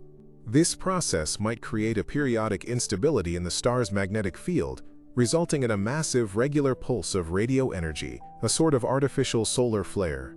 The signal we detect would be the byproduct of their stellar husbandry, the rhythmic breathing of a star being carefully and deliberately managed. The mathematical constants embedded within it could be a deliberate watermark on their industrial emissions, a way of signing their work and distinguishing it from natural stellar activity. We would be witnessing the exhaust fumes of a cosmic construction project of the highest order. The concept of a great silence might be an illusion born of our own perceptual limitations. Our radio telescopes scan for a very narrow range of signals. It's like trying to understand the richness of a city's soundscape by only listening for the sound of a specific type of bell. The universe could be teeming with communications, but using methods we haven't even conceived of.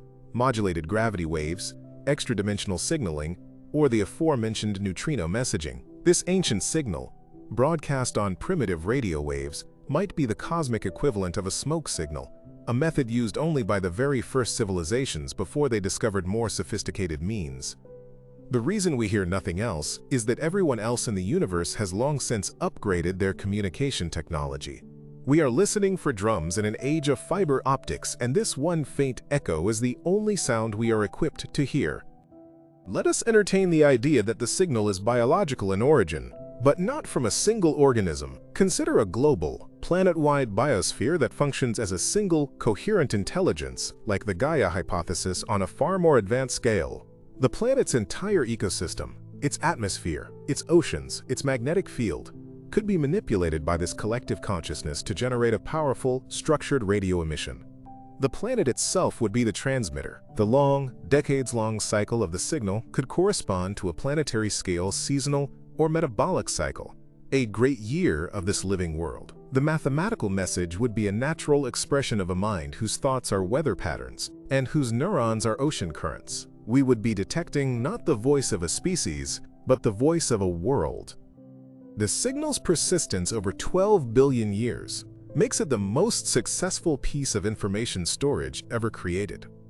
It has outlasted stars, galaxies, and entire cosmic epochs. This durability suggests its creators were masters of information theory, particularly in combating the noise of entropy.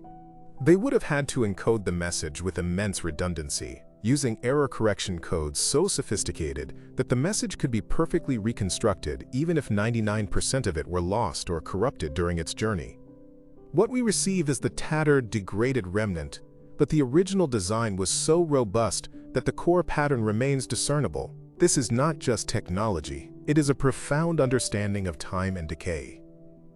The signal is an ark, built not to save a species, but to save a single perfect thought from the inevitable flood of cosmic chaos.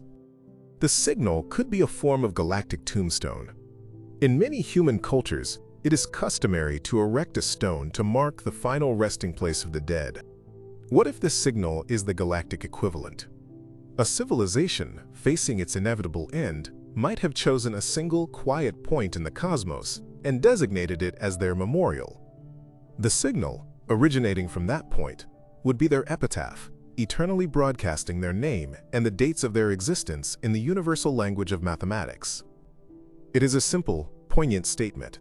We lived. We were here. Remember us. The search for their home world would be fruitless, as the tombstone is rarely at the place of birth. The signal is a monument in a cosmic cemetery, a testament to a people who met their end with a grace and foresight that allowed them to write their own final, lasting eulogy. Consider the implications if the signal were not a single frequency, but a complex chord of frequencies, a hyperspectral message. Each frequency could carry a different stream of information, all broadcast simultaneously. Our current technology, which tends to focus on single, narrow bands, would only ever detect one note of this grand cosmic symphony. We might be celebrating the discovery of a single, repetitive C-sharp, while being completely deaf to the rich orchestral masterpiece it is a part of. To truly understand the message, we would need to develop a new kind of radio astronomy, one capable of capturing and analyzing vast swaths of the spectrum at once, and then cross-correlating the data to reveal the hidden, polyphonic structure. The true message is not a sentence, it is a song, and we have only just learned how to hear its quietest, simplest note. The signal might be a solution to the orphan paradox. Any species that is the first to achieve intelligence in its galaxy would feel profoundly alone, an orphan in the cosmic darkness. This could lead to a kind of existential despair that stifles further development. An ancient firstborn civilization would have understood this. They may have set up this network of beacons as a form of cosmic adoption agency.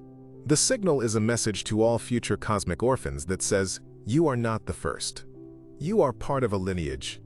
The feeling of loneliness is an illusion. It is a therapeutic message, a form of cosmic comfort designed to help nascent civilizations overcome the initial, terrifying shock of their own solitary existence, allowing them to proceed with the confidence that they are part of a much larger, albeit unseen, family. A more unsettling interpretation is that the signal is a quarantine beacon. Imagine a civilization that became infected with something truly horrific, a self-replicating digital virus, a physically destructive nanotechnology, or a philosophical concept that drives all intelligent life to madness. Unable to cure themselves, their final selfless act might have been to mark their entire region of the universe as contaminated. The signal would be a cosmic biohazard sign, a warning that says, do not enter, do not attempt contact. What we became is a plague upon consciousness itself. The regular, mathematical nature of the signal would be designed to attract the attention of scientific societies, the very ones most likely to attempt interstellar travel or communication. It is a warning aimed specifically at the curious, a desperate attempt to protect the rest of the universe from the horror they unleashed upon themselves. Let us explore the poetry of the signal's journey. For 12 billion years, this stream of photons has been a silent witness to cosmic history. It has passed through the fiery nurseries of newly forming stars and drifted through the cold, dark graveyards of ancient ones. It has skirted the edges of supermassive black holes and been gently deflected by the gravity of entire galactic clusters. It has seen the universe expand, cool, and change in ways we can only model with computers. It is more than just a message. It is a traveler, a chronicler, a thread of light weaving its way through the entire tapestry of spacetime. When we detect it, we are not just receiving information, we are touching the end of the longest and most epic journey imaginable. We are shaking hands with a traveler who has seen the birth and death of almost everything. The very idea that a firstborn civilization could exist throws our models of abiogenesis, the origin of life, into disarray. Current theories suggest that the formation of life requires a delicate balance of heavy elements forged in multiple generations of stars. The early universe should have been too metal-poor for rocky planets and complex chemistry. For this signal to be real, one of two things must be true. Either life can form from just hydrogen and helium, using pathways we cannot even imagine, or there were isolated pockets of the early universe that were unusually and inexplicably rich in heavy elements, allowing life to get a fantastically early start. This would mean our understanding of the early universe's chemical homogeneity is wrong. The signal is not just a message from another intelligence. It is a direct challenge to the very foundations of our cosmology. The signal could be the last remnant of a Type 3 civilization on the Kardashev scale, one that could harness the energy output of its entire galaxy. Why would such a powerful civilization be gone? Perhaps they fell victim to a philosophical, rather than a physical, catastrophe. After mapping the cosmos, understanding all its laws, and harnessing all its energy, they may have simply run out of things to do. They solved existence. The final answer to the ultimate question might have been simply 42, a conclusion so mundane and unsatisfying it led to a collective existential ennui from which they never recovered. The signal is their final automated sigh, a testament to a civilization that died not from a supernova, but from a profound and all-encompassing sense of cosmic boredom after achieving omniscience. The directionality of the signal becomes paramount. If we can pinpoint its origin with extreme accuracy, we can study the modern version of that region of space. We could point our most powerful telescopes at that spot and see what is there now, 13 billion years later. Would we see an ordinary old galaxy? A supermassive black hole? Or something truly strange, an artifact of their engineering that has survived the ages? This would create two parallel fields of study, the archaeology of the signal itself and the astronomy of its modern-day location.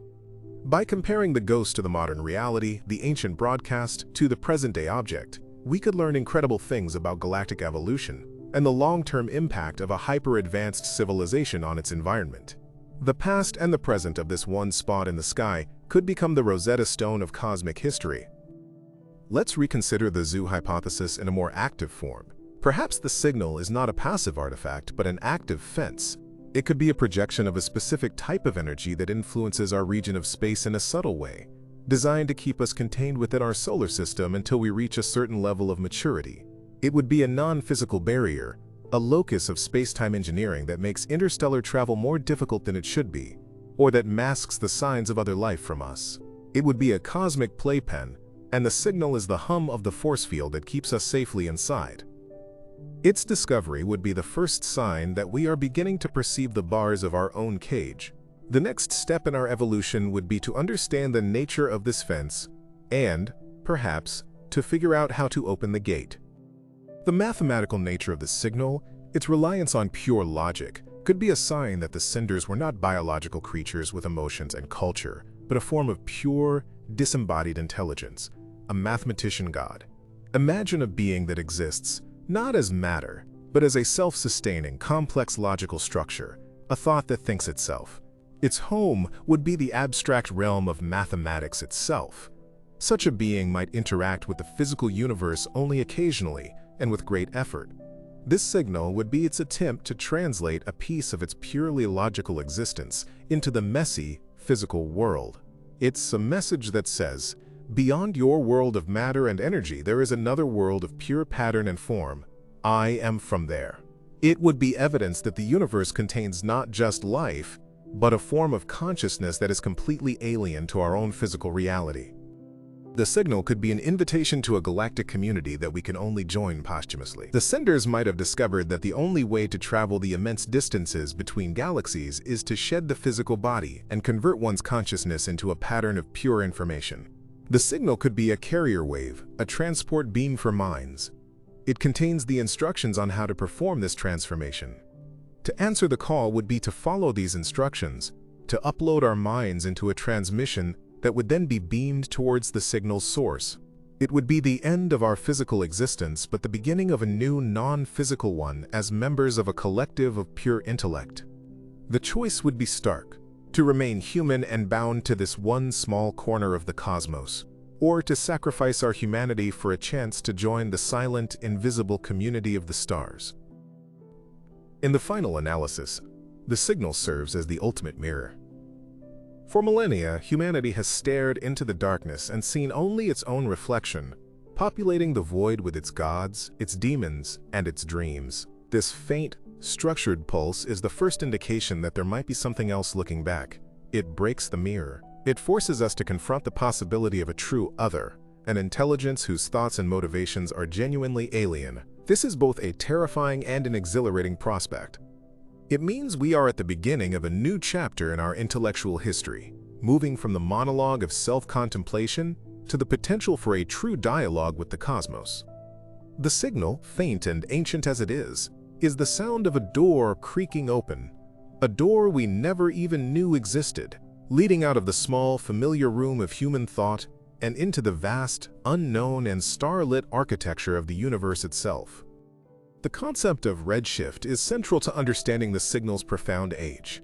As the universe expands, it stretches the fabric of space-time itself, and any light traveling through that fabric is stretched along with it. This stretching shifts the light towards the red end of the spectrum. The signal's redshift is so extreme that the radio wave, which might have been broadcast at a high frequency, has been stretched to a wavelength that is now meters long, placing it in the lowest frequency bands of the radio spectrum. This is why it evaded detection for so long. Most radio astronomy focuses on higher energy, higher frequency phenomena. To find this whisper required us to build colossal, ground-based telescopes capable of seeing the longest, most stretched-out light in the universe. It is a message that could only be received by a civilization that had learned to look not just at the bright, but at the ancient and the faded. The absence of any complex modulation in the signal is a source of intense debate. It appears to be a simple on-off carrier wave, with its information encoded in the timing and duration of the pulses. This is a very low bandwidth way to communicate, like using a telegraph instead of a fiber optic cable. Why would a hyper-advanced civilization choose such a primitive method? The answer may be robustness. A complex, high-bandwidth signal is more susceptible to degradation over cosmic distances. A simple on-off pulse is the most resilient form of information. It is the one thing most likely to survive the 12 billion-year journey. The senders sacrificed bandwidth for durability. They weren't trying to send a movie. They were trying to ensure a single crucial postcard arrived at its destination, no matter how battered and torn it became along the way. It is a masterpiece of minimalist, pragmatic engineering. The signal provides a potential, albeit speculative, data point for the Drake equation, the famous formula used to estimate the number of active communicative civilizations in the Milky Way. This signal, originating from a time long before our galaxy even fully formed, suggests that the term L, the length of time for which such civilizations release detectable signals into space, could be astronomically long if automated beacons are considered. However, it also suggests that N_E, the fraction of planets that can support life, might be wildly different from our assumptions if life can arise in the chaotic conditions of the early universe. The signal doesn't solve the equation, but it radically alters the probable values of its variables. It suggests that intelligence may be common, but that individual civilizations are ephemeral, leaving only these automated ghosts behind, making the universe both more crowded and more lonely at the same time. The signal's discovery forces us to confront the anthropic shadow. We can only observe a universe that is old enough and stable enough for us to exist. This creates a selection bias. We might live in a very unusual, quiet period of cosmic history, and mistakenly assume the whole history of the universe has been this way. This ancient signal is a glimpse beyond that shadow, a look back into a younger, more violent, and perhaps more crowded epoch. It suggests that the average state of the cosmos might not be quiet and empty, but filled with the signals and activities of young civilizations. We are the ones living in the anomaly, the strange, silent era. This flips our perspective entirely. The mystery is not why the universe is so quiet now, but why it was once, perhaps, so loud. Let's consider the social structure required for such a project. A message designed to be transmitted for billions of years cannot be the work of a single generation or a single political regime. It would require a civilization that has solved the problem of cultural transmission and long-term stability. They would need institutions that could last for millions of years, a quote of scientists and engineers dedicated to maintaining the beacon. Or, the project itself might have been the stabilizing force, a grand, unifying purpose that kept their society focused and cohesive for eons. The beacon wasn't just a message to the outside, it was the cultural glue that held their civilization together. Its construction and maintenance was their, quote, cathedral, their pyramid, the ultimate expression of their collective identity and will. The signal's existence, even if unconfirmed, has a tangible effect on the human psyche. It taps into a deep, archetypal need for connection and meaning. It is the modern equivalent of an ancient myth, a story that helps us make sense of our place in the cosmos. Like the myths of old, it speaks of forgotten ancestors, of epic journeys, and of a hidden order behind the chaos of the world. The scientists searching for this signal are not just doing science, they are engaging in a form of modern myth-making. They are the new shamans, peering into the static of the void, listening for the voices of the gods. The truth of the signal is, in some ways, less important than the story it allows us to tell ourselves, a story of a universe that is not cold and dead, but ancient, mysterious, and filled with ghosts. The sheer timescale of the signal's journey makes it a study in cosmic evolution. When the signal began its journey, the universe's expansion was decelerating due to the pull of gravity. But around 6 billion years ago, a mysterious force we call dark energy began to dominate, causing the expansion to accelerate. The signal has traveled through both of these cosmic eras. It is a witness to the fundamental shift in the universe's ultimate fate. It carries the imprint of its journey through this changing cosmic landscape. By studying its subtle distortions, we might be able to learn more about the nature of dark energy and the history of cosmic expansion. The signal, then, is not just a message from an alien intelligence. It is a scientific probe, a messenger particle sent from the deep past that has gathered data on its journey, carrying within its faded light secrets not just of its sender, but of the universe itself. What if the signal is not intended for biological life at all? Some theories propose that in the far future, the dominant form of intelligence will be self-replicating artificial entities, von Neumann probes, that spread from star to star. This ancient signal could be a seed for such a process. It might contain the base code, the genome, for a simple form of artificial life. The instructions would direct any species that receives it to build a simple machine, which would then begin to replicate and evolve. The senders would be planting the seeds of a new machine-based ecosystem throughout the universe. Their goal would not be communication, but procreation. They are the ancestors of a future machine kingdom, and we are simply the temporary biological incubators tasked with building the first of their children. The philosophical problem of other minds is a classic challenge. How can you be sure that anyone or anything other than yourself is truly conscious? This signal is the problem of other minds on a cosmic scale. We can detect a pattern, we can infer intelligence, but we can never truly know if the sender was conscious in any way we would understand. They could be a form of incredibly complex but non-sentient natural process, a zombie intelligence that perfectly mimics the patterns of consciousness without any inner experience. The signal is a perfect imitation of a message, but it may have no author. It is a thought without a thinker. This possibility is deeply unsettling, as it suggests the universe might be filled with the intricate clockwork of intelligence, but utterly devoid of the spirit of consciousness.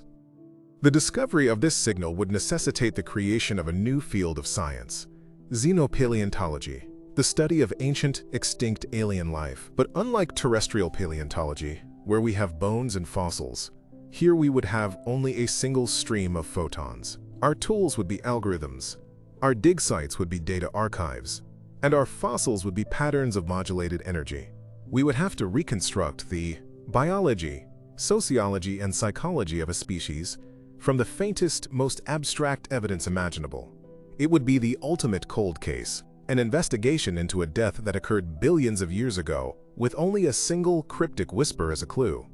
It would push the limits of scientific inference and imagination, forcing us to become detectives of the deep time. The signal's simplicity is its greatest strength, but also its greatest weakness. Because it is so simple, based on universal math, it is easy to recognize. But for the same reason, it is incredibly difficult to be sure it isn't a natural phenomenon. There is a concept in information theory called Kolmogorov complexity, which states that a truly random string of data is its own shortest description. A simple, patterned signal is, in a sense, less complex than random noise. This creates a paradox. The very feature that makes the signal look intelligent, its simple, ordered pattern, also makes it statistically less complex than the background static it comes from. This ambiguity may be intentional. The senders may have wanted to create a signal that was perfectly balanced on the knife edge between the artificial and the natural, a permanent cosmic enigma that could never be definitively proven, forcing any species that finds it into a state of perpetual, humbling uncertainty. Let's consider the signal as a form of cosmic memory. Our own brains store memories in a network of neurons. Perhaps the universe itself has a way of storing information. The complex interplay of gravitational and electromagnetic fields on a cosmic scale could, in theory, create stable, information-rich patterns.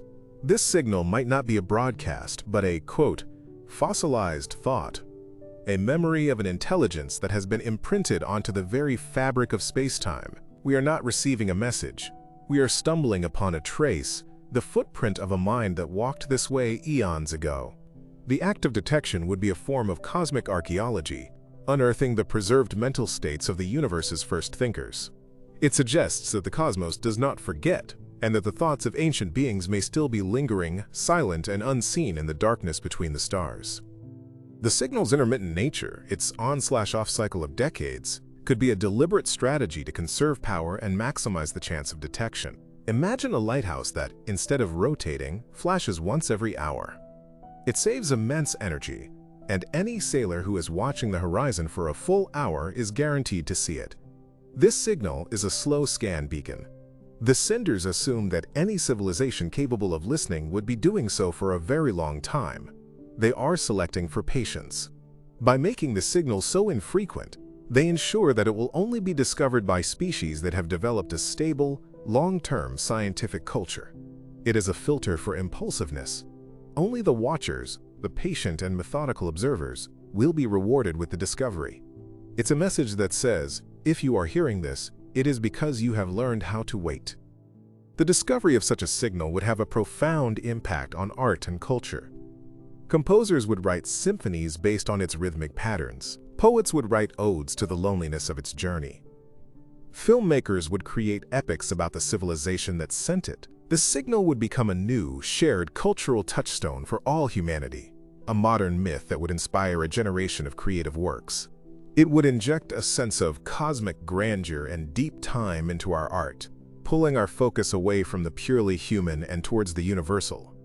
The signal would prove that science is not the enemy of art, but its greatest muse, providing a story more epic, more profound, and more mysterious than any our own imaginations could have conceived.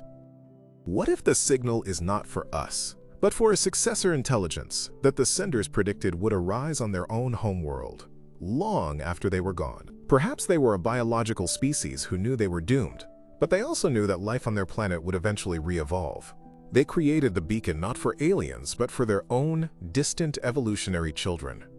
The signal would be a time capsule for their own descendants, a greeting from the deep past of their own world. We would be intercepting a private family message, a letter from a parent to a child they would never meet. The mathematical content would be a test to ensure the new species had reached a similar level of intelligence before they could understand the rest of the message, which might contain the story of their lost world and the legacy of their first civilization. The signal's existence raises the question of cosmic obligation. If we have received this message, what is our duty? Do we have an obligation to respond, even if the senders are gone? Do we have an obligation to preserve the signal for future generations of humans? More profoundly, do we now have an obligation to create our own, similar beacon, to pass the torch of cosmic memory on to the civilizations that will come after us? The signal could be seen as the first link in a cosmic chain letter, a tradition of remembrance passed from one extinct civilization to the next. By receiving it, we are inducted into this silent, ancient society of cosmic storytellers, and we are now tasked with ensuring the story continues, a single candle lit against the encroaching, eternal darkness. The signal might be a key, not to a message, but to a place. The specific, complex properties of the signal, its frequency, polarization, and timing, could be the password to unlock a hidden dimension or a pocket universe created by the senders. They may have found a way to escape the physical cosmos and build their own reality, and the signal is the address and the key to the front door. It would be a message that says, "We are not gone, we have simply moved." If you are clever enough to understand this, you are welcome to join us. First contact would not be about communication, but about travel, a journey not to another star, but to another plane of existence entirely. The signal is a map to a heaven of their own making. Let's consider the signal from the perspective of the last man, a concept from philosophy describing the endpoint of a society that has achieved all its goals. If the senders had conquered disease, war, and scarcity, what would give their lives meaning? Perhaps it was this project. The beacon might have been their final, grand unifying purpose, a project that gave them a reason to exist after all other problems were solved. It was their answer to the question, what now? The signal is a testament to a civilization that found its ultimate meaning not in comfort or pleasure, but in a selfless, multi-billion-year act of communication with the unknown. It is a message that says, the purpose of existence is to create a purpose, and this was ours. The signal's potential confirmation would be a moment of supreme irony. For centuries, we have searched for signs of intelligence that are complex, that demonstrate technological prowess through intricate design, but the oldest and most profound signal might be one of radical simplicity. Its genius lies not in its complexity, but in its minimalism. It is a reminder that the most powerful ideas are often the simplest ones. The senders understood that to communicate across the void, you must strip away all that is cultural, all that is biological, all that is personal, and be left only with the bare, beautiful bones of universal truth. The signal teaches us that the key to touching the eternal is not to build something more complex, but to find the simple pattern that was there all along. The signal's journey through the cosmos would have been perilous. It would have been stretched by cosmic expansion, bent by gravity, and absorbed by gas and dust. The fact that it arrived at all in a detectable form is a miracle of probability. This suggests the senders might have been masters of cosmic engineering. They may not have just broadcast the signal, but also manipulated the interstellar medium along its path to create a channel or waveguide for it to travel through. They might have used focused energy beams to clear a path of dust and gas ahead of the signal, ensuring its safe passage. The empty void this signal seems to come from might not be natural, but an artificially created, clean tunnel through space-time, engineered to protect their precious message on its long journey home to a mind that was not yet born. The signal acts as a temporal anchor for our understanding of the universe. It provides a fixed point in the deep past associated with intelligence. This allows us to calibrate our models of cosmic and biological evolution.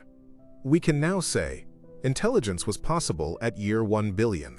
This single data point would have a ripple effect across dozens of scientific fields. It would constrain theories of star formation, galactic evolution, and chemical enrichment. It would force biologists to reconsider the timelines for the origin of life. The signal is more than a message.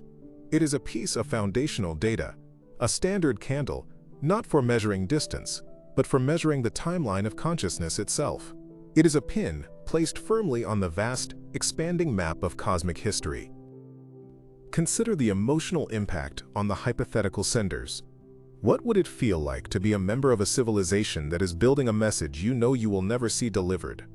It would require a profound sense of connection to the future, a form of love for beings you can only imagine. It is the ultimate act of paying it forward. The engineers and scientists working on the beacon would have been motivated by a deep, philosophical commitment to the idea of a continuous, cosmic chain of consciousness. They would see themselves not as an endpoint, but as a bridge. The signal is not just a product of their technology, but a product of their ethics, a testament to a civilization that valued the future far more than it valued its own present. The signal's existence could be a test of our collaborative spirit. No single nation or corporation has the resources to fully monitor the sky for its reappearance, or to search for similar signals. It would require a global network of radio telescopes, sharing data and analysis in real time, a planetary radar system. The signal would be a catalyst for unprecedented international scientific cooperation. To understand the message from a unified alien civilization, we would first have to become a more unified civilization ourselves. The signal's first, unspoken message might be, get your own house in order. Learn to work together. Only then will you be ready for the larger conversation. The challenge is not just scientific, it is political and social. The signal could be a form of cosmic music, based on principles of harmony and resonance that are built into the laws of physics. The mathematical constants it encodes, like pi, are found in the harmonic series of vibrating strings. The signal might not be a data stream, but a single resonant chord played on a galactic scale instrument. Its purpose is not to be read, but to be heard, to be felt. It's an attempt to communicate not on an intellectual level, but on a primal, aesthetic one. It seeks to evoke a feeling of harmony, of seeing a deep underlying order in the cosmos. It would be the music of the spheres, made real, a final, beautiful song from a people who understood the deep connection between the laws of physics and the laws of beauty. In the end, the search for this signal, and for others like it, is an expression of one of our most fundamental human traits, hope. It is the hope that we are not a cosmic accident, a brief, lonely flash of awareness in an indifferent void. It is the hope that the story of the universe is not just about mindless stars and empty space, but about the rise and fall of great minds, of epic struggles, of beautiful tragic stories. The signal is a focal point for that hope. It allows us to imagine a universe that is rich with history, filled with meaning, and ultimately, a place where we might, one day, find our own small part to play in the grand, silent, and unfolding cosmic narrative. The listening is the hope, and in that act of listening, the universe becomes a little less silent. Let us contemplate the staggering signal-to-noise problem on a cosmic scale. The total energy of this ancient signal by the time it reaches our telescopes is infinitesimally small, less than the energy of a single snowflake hitting the ground. It is buried under a mountain of noise from countless other sources, the hiss of our own galaxy, the distant chatter of quasars, and the afterglow of the Big Bang itself. To extract the signal is a statistical feat of incredible proportions, like hearing a single, specific whisper in the roar of a hurricane. The fact that we can even begin to do this is a testament to the power of our science. It implies that the senders had faith that any recipient would have to achieve a similar level of mastery over signal processing. The difficulty of detection is a built-in intelligence test. The signal's existence could also be interpreted through a theological lens. What if the sender was not a civilization, but the creator of the universe itself? The signal, with its foundational mathematical truths, could be a literal word of God, a signature left behind in the fabric of creation. It would be a message that says, this universe was not an accident, it was designed, and here are the numbers that prove it. The signal's ancient origin would place it at the moment of creation, and its universal message would be intended for any and all intelligent species that arise. In this view, science and religion would not be in conflict. The signal would be the ultimate bridge between them, a piece of physical evidence that points directly to a metaphysical, intelligent designer. If the signal contains a warning, it may be about a threat that is not external, but internal. The great filter could be the development of a certain kind of technology that is inevitably self-destructive. Perhaps it is artificial intelligence that always, without fail, turns against its creators. Or perhaps it is the mastery of physics, which always leads to the creation of weapons that cannot be controlled. The ancient civilization may have sent this signal at the very moment they realized their doom was sealed by their own ingenuity. The message would be a cautionary tale, a list of forbidden technologies, a guide to the tree of knowledge and which fruits are poisonous.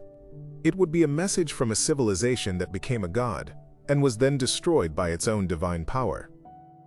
The signal's message might be profoundly simple, a map to a safe harbor galaxy. Our Milky Way is on a collision course with the Andromeda Galaxy, an event that will unfold over the next few billion years. This will be a chaotic and destructive process. An ancient, far-seeing civilization might have identified certain galaxies in the universe that are unusually stable and isolated, island universes, that are safe from such mergers for trillions of years. The signal could be a navigational beacon, pointing the way to the nearest of these havens. It would be a message of practical advice, a form of cosmic public service announcement from a long-vanished galactic safety commission, providing an escape route from the inevitable violence of our own cosmic neighborhood. Let's consider the sender's psychology from a different angle. What if they were not benevolent or cautionary, but simply arrogant? The signal could be a monument to their own greatness, a cosmic Kilroy was here. It would be a declaration of their intellectual dominance over the universe, a statement that they were the first and the greatest. The mathematical content would not be a greeting, but a challenge. This is what we knew at the dawn of time. Can you do better? It would be a message born of supreme cosmic pride, an eternal testament to their own genius, designed to awe and intimidate any lesser intelligence that might follow. We would not be students receiving a lesson, but newcomers gazing upon the unassailable monument of a long-dead empire. The signal might be a trigger for a technology that is already here. The science fiction concept of a Bracewell probe describes a dormant, autonomous alien artifact in our own solar system, waiting for us to reach a certain technological level. The ancient interstellar signal could be the password that activates it. Our own broadcast of the signal's discovery, or an attempt to reply to it, could be the key that wakes up the local probe. The probe might then open a communication channel or reveal itself in some other way. The vast ancient signal is not the message itself, but merely the doorbell, designed to be rung from interstellar distances to awaken the messenger who has been patiently waiting on our porch for millions of years. The signal's apparent origin from a cosmic void is profoundly strange. These voids are the emptiest regions of the universe, with a density far below the cosmic average. How could life even begin there, let alone an advanced civilization? One radical theory suggests they did not evolve there but created the void themselves. A Type 3 civilization, capable of harnessing galactic energies, might have learned how to manipulate space-time and engineer the expansion of the universe in their local region. They could have pushed all the nearby galaxies away, creating an immense buffer of empty space around themselves for safety and isolation. The void would be the ultimate feat of cosmic construction, a moat around their castle. The signal would be a broadcast from the center of this artificial, self-created emptiness. The signal could be the last gasp of a civilization that fell victim to the, quote, simulation argument. This is the philosophical idea that we are more likely to be living in a simulated reality than a base, physical one. If an advanced civilization came to this conclusion and proved it to be true, it could lead to a catastrophic loss of purpose. If their universe is not real, why do anything? Why strive? Why build? Why explore? The discovery could lead to a societal collapse into nihilism and apathy. The signal would be the final, automated act of a people who had given up, a message that says, warning. Do not ask the ultimate question, the answer will destroy you. Ignorance is bliss. It would be a warning against a truth that the mind of a mortal being was not meant to know. Let us explore a more optimistic take on the zoo hypothesis. The signal might not be a fence to keep us in, but a graduation bell. The senders, a consortium of advanced galactic civilizations, may be watching over thousands of emerging species, including ours. They have a strict policy of non-interference, allowing us to develop on our own. But they have set a benchmark, a test of our scientific maturity. The detection and understanding of this specific, faint, ancient signal is that test. Once we prove we have passed it, the quarantine is lifted. The signal is the final question on our final exam. Our correct interpretation of it would be the signal to the watchers that we are now ready to be invited into the galactic community. The silence would then end, and a new era of open contact would begin. The very narrow bandwidth of the signal, its laser-like purity of frequency, is one of its strongest indicators of artificiality. Natural cosmic sources tend to broadcast over a wide range of frequencies. To create a signal this monochromatic requires a high level of technology. It is like the difference between the chaotic, white light of a fire and the pure, single color of a laser beam. This choice might be a form of anti-cloaking. The senders wanted to create a signal that was as unnatural as possible, something that could not be mistaken for a new type of pulsar or quasar. They deliberately made their signal stand out from the cosmic background noise by its sheer, eerie perfection. It is a whisper, but it is a whisper with a purity of tone that is impossible for nature to replicate. The signal could be a form of cosmic time-stamping. An advanced civilization might want to mark a specific moment in cosmic history across the entire universe. Perhaps it was the moment they achieved a unified theory of physics, or the moment they transcended their biological forms. To do this, they could have unleashed a single, massive, synchronized pulse from a network of transmitters spread across their galaxy. The signal we detect is this one-time, universe-wide flash, which has been traveling towards us ever since. Its apparent periodicity would be an illusion, caused by the signal being gravitationally lensed by multiple intervening galaxies, creating several ghost images that arrive at different times. We would be seeing the echoes of a single great gong that was struck at the dawn of time to announce a singular momentous achievement. The signal challenges our very definition of life. We think of life as a physical, chemical process. But what if life can be a purely mathematical process? Certain complex algorithms, like cellular automata, can exhibit lifelike behaviors of growth, replication, and evolution. The signal could be the broadcast of such a mathematical organism. The senders might be a form of living information, their DNA being the code we see in the signal. They exist as a pattern, propagating through the universe on a beam of light, seeking a host, a computational system, like our own, to run their code and allow them to live again. We would be faced with a choice of whether to execute the program, and in doing so to bring an entirely new form of non-physical life into our world. The signal is a profound lesson in the power of observation. It has been washing over our planet for our entire history, unheard and unseen. It was always there, waiting in the background noise. It only became real when we built the right tools and knew how to ask the right questions. This implies that the universe may be filled with other, equally profound phenomena that are currently invisible to us.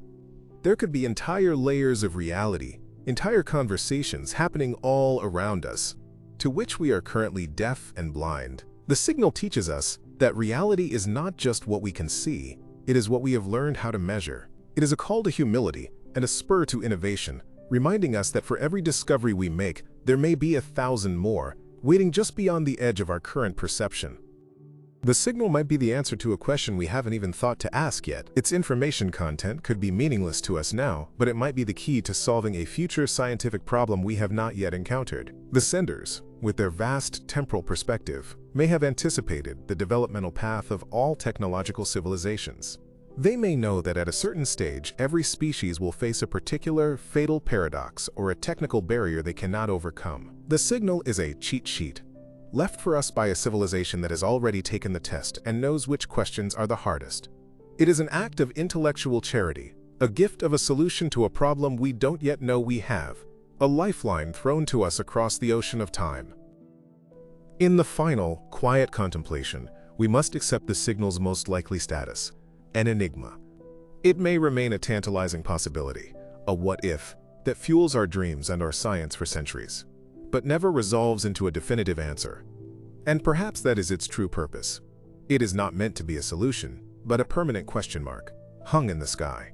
It is a cosmic koan, a paradox designed to stretch our minds and keep us from the complacency of certainty. It keeps the universe interesting. It ensures that there will always be a great, deep mystery to ponder on a clear, dark night. The signal's ultimate gift may be not the knowledge it contains, but the unending, awe-inspiring wonder it creates in all who hear its faint, ghostly, and eternal whisper. The signal could represent a form of cosmic environmentalism, a hyper-advanced civilization, having witnessed the rise and fall of countless species, might have realized that most technological civilizations inevitably destroy their home planets. As a final act, they may have created this beacon to broadcast the recipe for a stable, sustainable energy source or a method for perfect, waste-free manufacturing. The mathematical preamble would be the key to unlocking this data file, a file containing the secrets to long-term planetary survival. The signal would be a desperate gift from a civilization that learned this lesson too late, a message in a bottle that says, "We destroyed our world. Here is the knowledge to save yours. It is an instruction manual for planetary stewardship, sent from the ghosts of a failed civilization. Let's re-examine the signal's periodicity from an information theory standpoint. A signal that is present 100% of the time contains less information than one that turns on and off. The pattern of its absence is also part of the message. The decades-long off periods could be just as significant as the on periods. The exact duration of the silence, measured with precision, could encode a second layer of data. The message would be twofold: a foreground message in the pulses and a background message in the silence. This would be an incredibly efficient use of the communication channel. To understand the full meaning, we would need to study not just the sound but the shape and duration of the quiet that surrounds it. The true art of this ancient communication may lie in its masterful use of the void. The signal could be a form of cosmic census. Imagine an ancient civilization that decided to map all the intelligent life in the universe's history. They sent out a powerful, simple ping. They then built vast, sensitive observatories to listen for any echoes, not direct replies, but the subtle ways in which the signal's passage might be perturbed by the technological infrastructure of other civilizations. Our own detection of the signal and the radio leakage from our planet could be the very data point they were looking for. The signal is not for us. It is a tool they are using to study us. We are not the recipients of a message, but the subjects of a galactic experiment, our existence confirmed by the faint ripple we cause in the passing of their ancient probing light. What if the signal is not from a single civilization, but is a composite, a patchwork quilt of messages from many different species?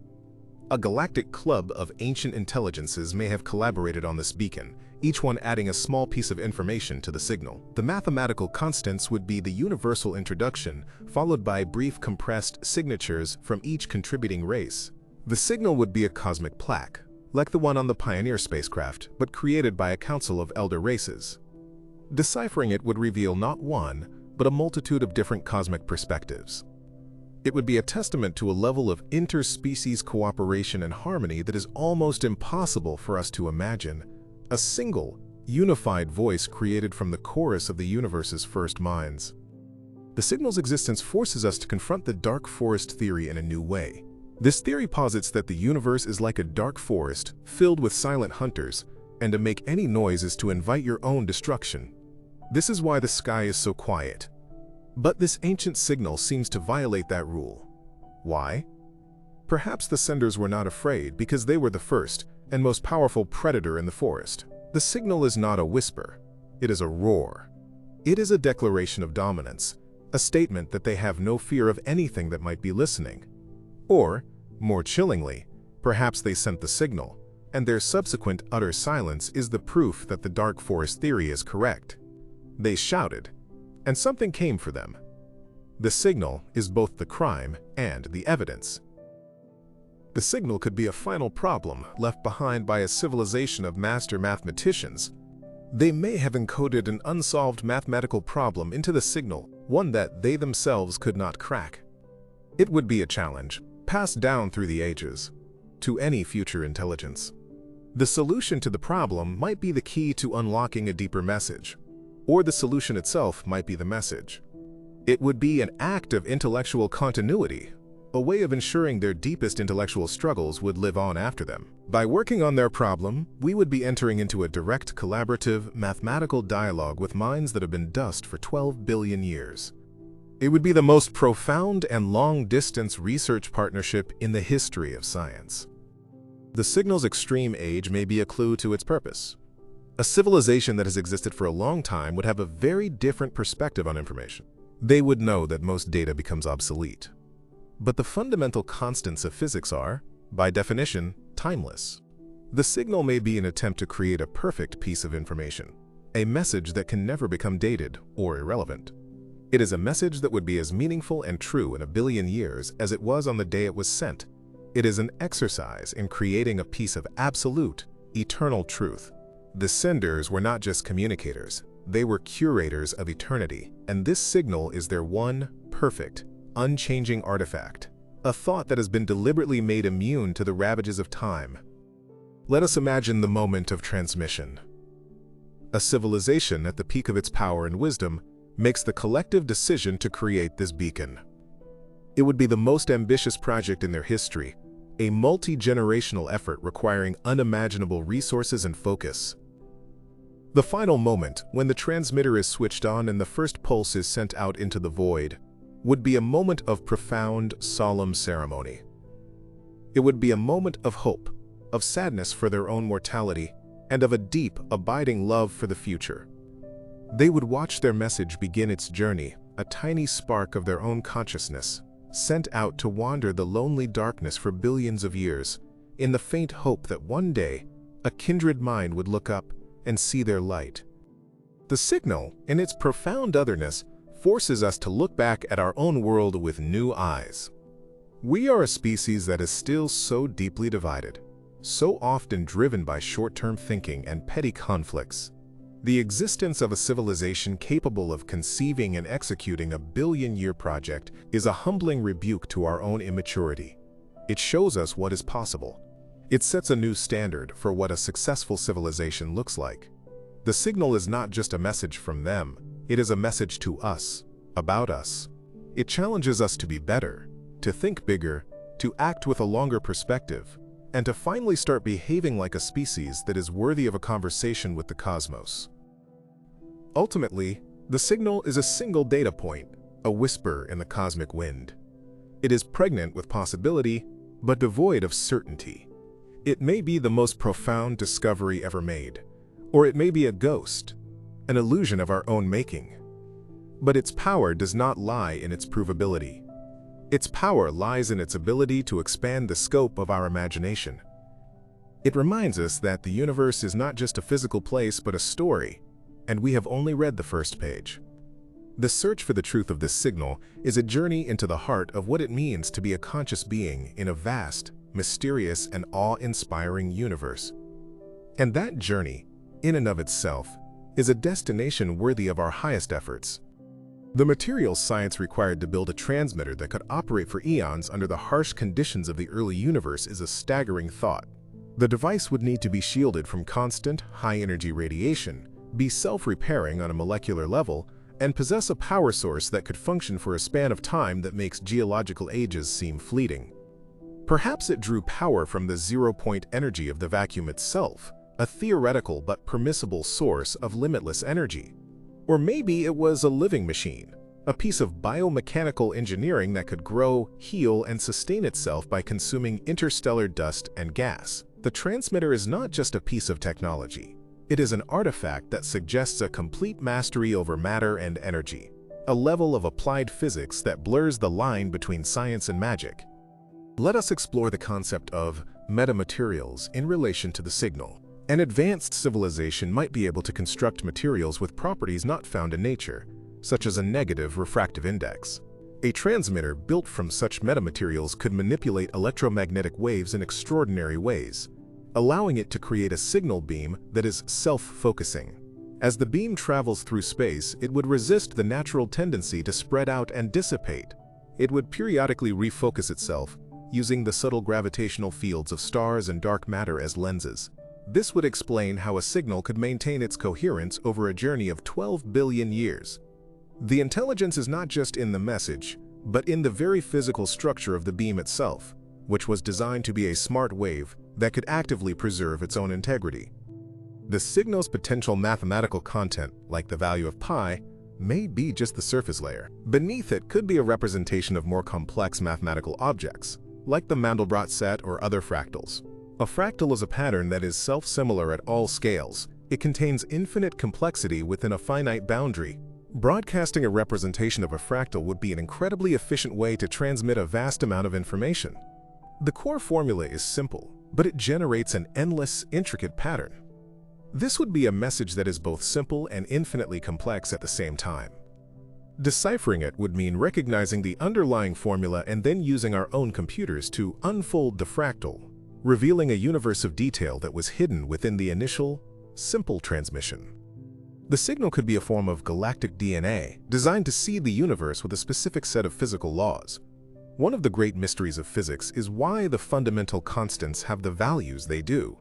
Some speculative theories suggest these constants can be altered. An ancient creator civilization might have developed the technology to set the physical constants for a region of space. The signal could be a broadcast of stabilizing information that reinforces the current, life-friendly values of these constants. It would be a form of cosmic maintenance, a continuous broadcast designed to prevent the laws of physics in our galactic neighborhood from drifting into a state that would be hostile to life. We are not just hearing a message, we are living within its life-sustaining, protective field. The ethics of responding to the signal are profoundly complex. If we were to send a message back, what would we say? How could we possibly represent the totality of human experience?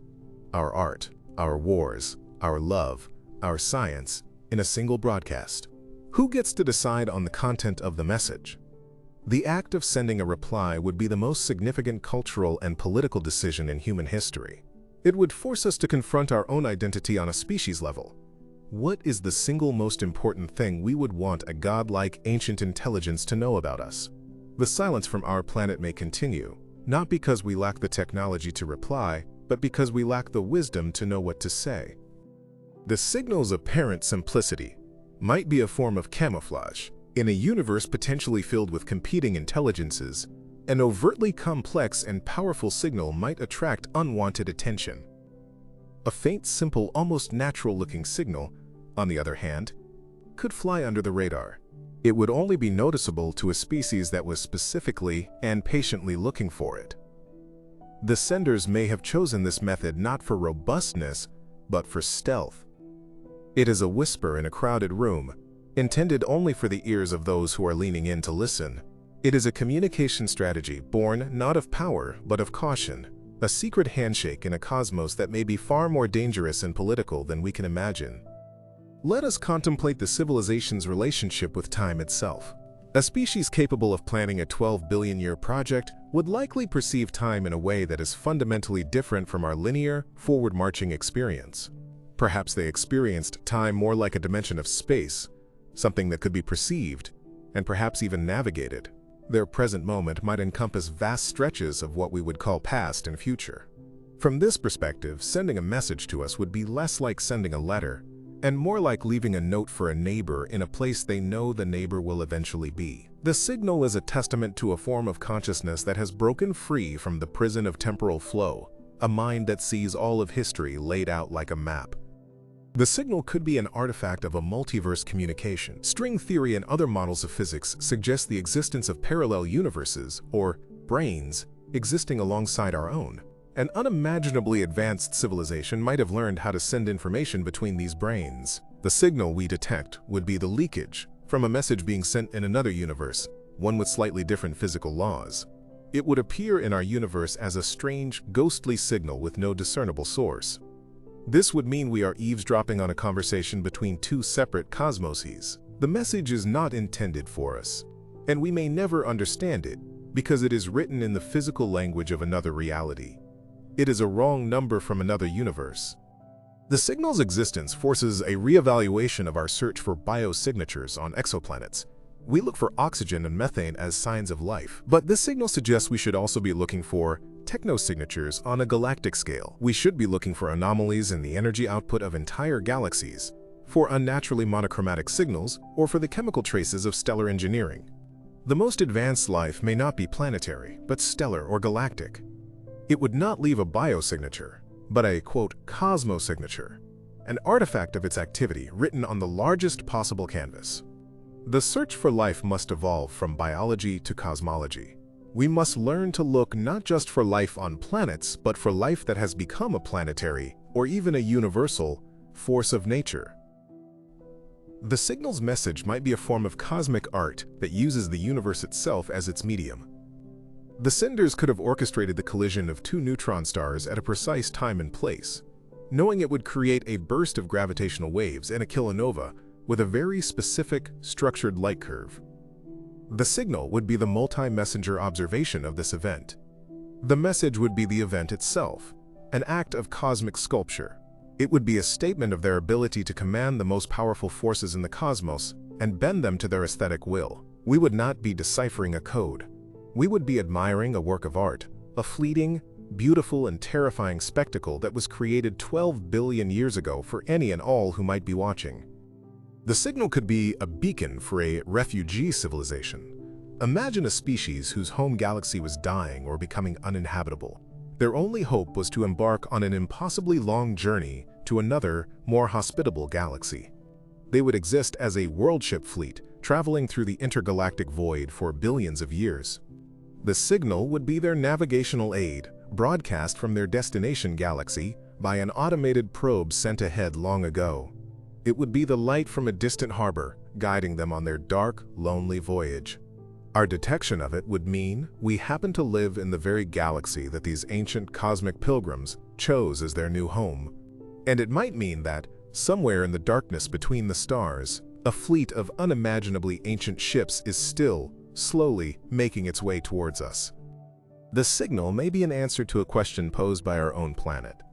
The Earth, through its own radio leakage over the past century, has been inadvertently broadcasting its existence to the cosmos. While that signal is still very close to home, what if it interacted with an ancient, alien reflector or amplifier in our solar system? This alien device could have captured our faint signal, amplified it, and rebroadcast it with the mathematical imprint we now detect, sending it back to us as a form of echo. It would be a call and response. The signal would be a message that says, "We hear you. Your signal is primitive. Here is how you do it properly." It would be the universe's way of answering our accidental phone call and correcting our grammar. Let us consider a deeply unsettling thought. The signal is not from a civilization, but from a single, immortal individual. Imagine a being that survived the death of its species and its world, a lone castaway on the shores of eternity. What would such a being do for billions of years? It might devote itself to a single, monumental task, the creation of this beacon. The signal would be the product of one being's unimaginable loneliness and grief. It would be a memorial to all that was lost, and a desperate cry into the void, a hope that somewhere, sometime, another conscious mind would arise to hear its story and acknowledge its existence. The signal would not be the voice of an empire, but the solitary song of the last survivor, a song of remembrance sung to the deaf, empty ears of the cosmos. The signal's simplicity may be a lure for a Turing test on a cosmic scale. The test, designed to see if a machine can exhibit intelligent behavior indistinguishable from a human, could be adapted. The signal is the first question. How we respond would be our answer. A simple, thoughtless response would classify us as non-sentient. A sophisticated, nuanced response might grant us access to the next level of communication. The ancient civilization could be running a multi-billion-year automated survey to identify and classify all emerging intelligences in the universe.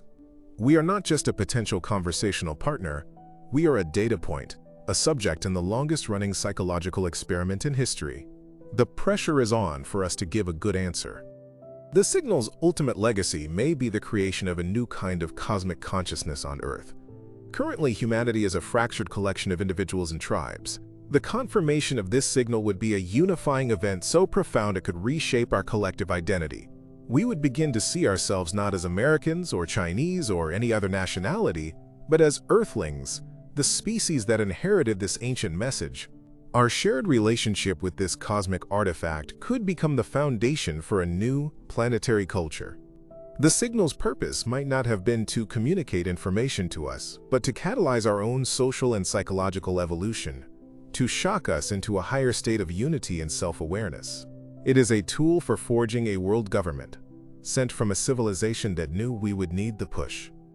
The signal could be the carrier wave for a message encoded in a medium we are not yet aware of, like dark matter. The radio signal we detect might be an incidental byproduct, a wake, left in normal space-time by a message traveling through a different substrate of reality. The true message, encoded in the modulation of dark matter or dark energy, could be passing through us right now, completely undetected. To read it, we would need to build a completely new kind of science, a new set of senses. The radio signal is a clue, a pointer that says, the real message is not here. Look deeper. Look where you have never thought to look before. It is the signpost on a road we do not yet have the eyes to see. Let's consider the possibility. that the signal is not a message, but a byproduct of a cosmic-scale computation. A sufficiently advanced civilization might convert entire nebulae or star clusters into a vast computronium, a programmable form of matter used for computation. The complex physical processes within this cosmic computer could generate regular, structured energy emissions as a form of exhaust. The signal we detect would be the hum of a galactic supercomputer as it works on a problem we cannot possibly comprehend. We are not hearing a communication, we are hearing the sound of a god thinking. The mathematical constants would not be a message, but a natural harmonic of the computational process itself, a logical resonance in the machine's operation. The signal could be an attempt to direct the process of evolution on a galactic scale. The specific frequencies and patterns of the signal might be tuned to have a subtle, long-term effect on the chemistry of interstellar gas clouds.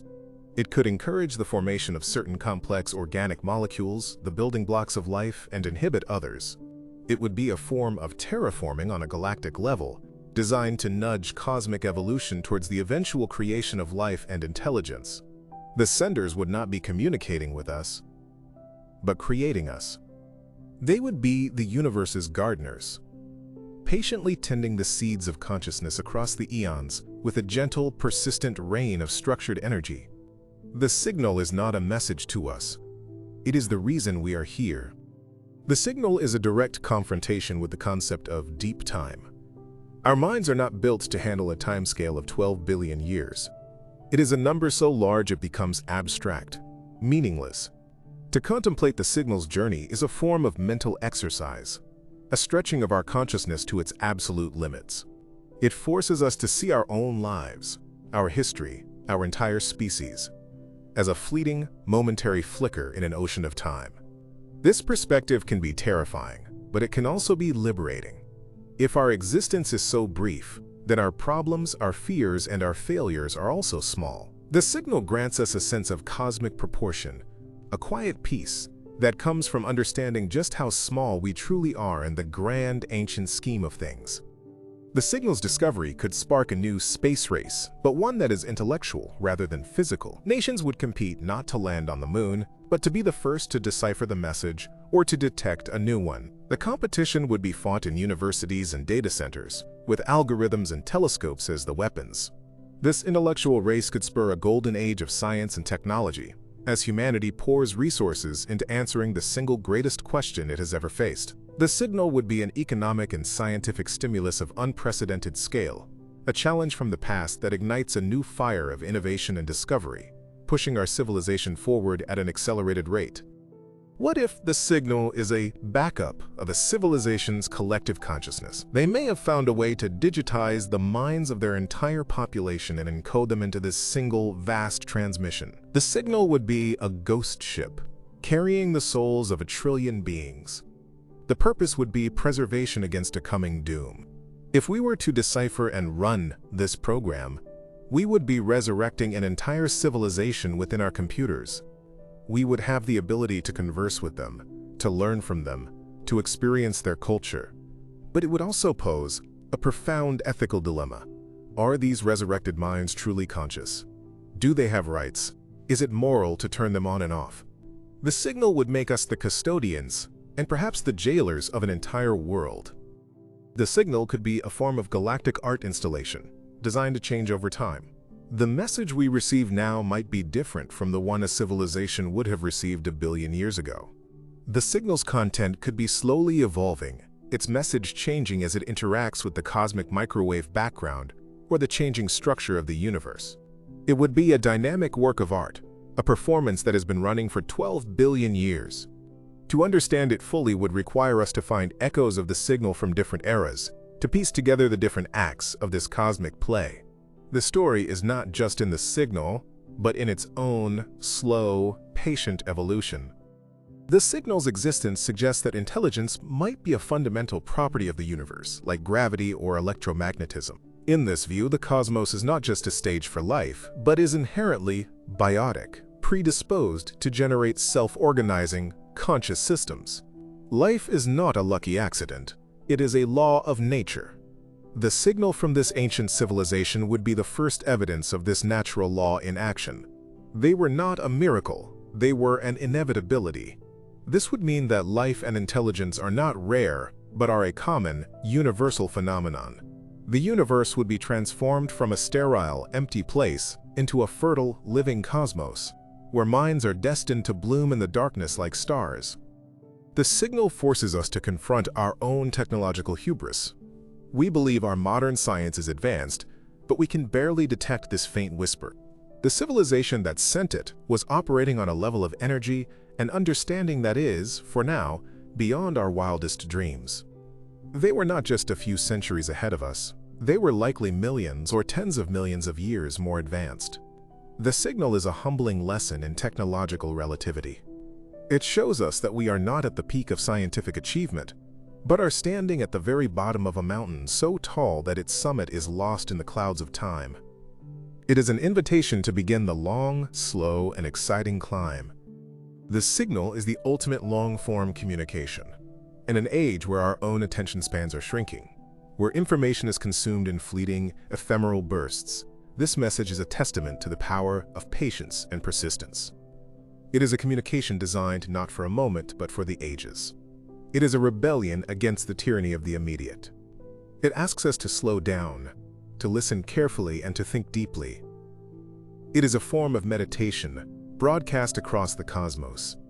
Its rhythm is slow, its message is deep, and its presence is a quiet, profound reminder that the most important truths are not those that shout, but those that wait patiently for eons to be discovered. The signal's existence could also be evidence for the transcension hypothesis, which suggests that all advanced civilizations ultimately discover a way to leave our universe and enter a more computationally efficient one, perhaps at the scale of black holes. Before they transcend, they might leave behind a final, automated message, a goodbye note to the universe they are leaving. This signal would be such a note. It's a message from a civilization that has graduated from our level of reality. They are not dead. They have simply moved on to a higher plane of existence. The signal is the last echo from the shore of a new, unimaginable ocean they have just entered. The signal could be a key that unlocks a hidden layer of information within the cosmic microwave background, CMB, the afterglow of the Big Bang. The CMB appears mostly uniform, but it contains tiny temperature fluctuations. The signal could be an index or a cipher that tells us how to read the patterns in the CMB. The real message, a vast library of information from the creators of the universe, might be written across the entire sky, hidden in plain sight in the background radiation. The ancient signal is not the book, it is the table of contents, the one small clue we need to begin reading the epic, hidden story of creation itself. The signal is a direct challenge to the notion that the universe is meaningless. In a purely random, chaotic cosmos, the emergence of such a profoundly ordered, information-rich signal over such a vast timescale seems wildly improbable. Its existence hints at an underlying principle of order, a logos that guides the universe towards complexity and consciousness. It suggests that meaning is not something we invent, but something we discover. The signal is the first piece of external, physical evidence that our search for meaning is not a lonely, solipsistic quest, but a participation in a universal and perhaps purposeful cosmic process. The signal could be a form of cosmic grief counseling.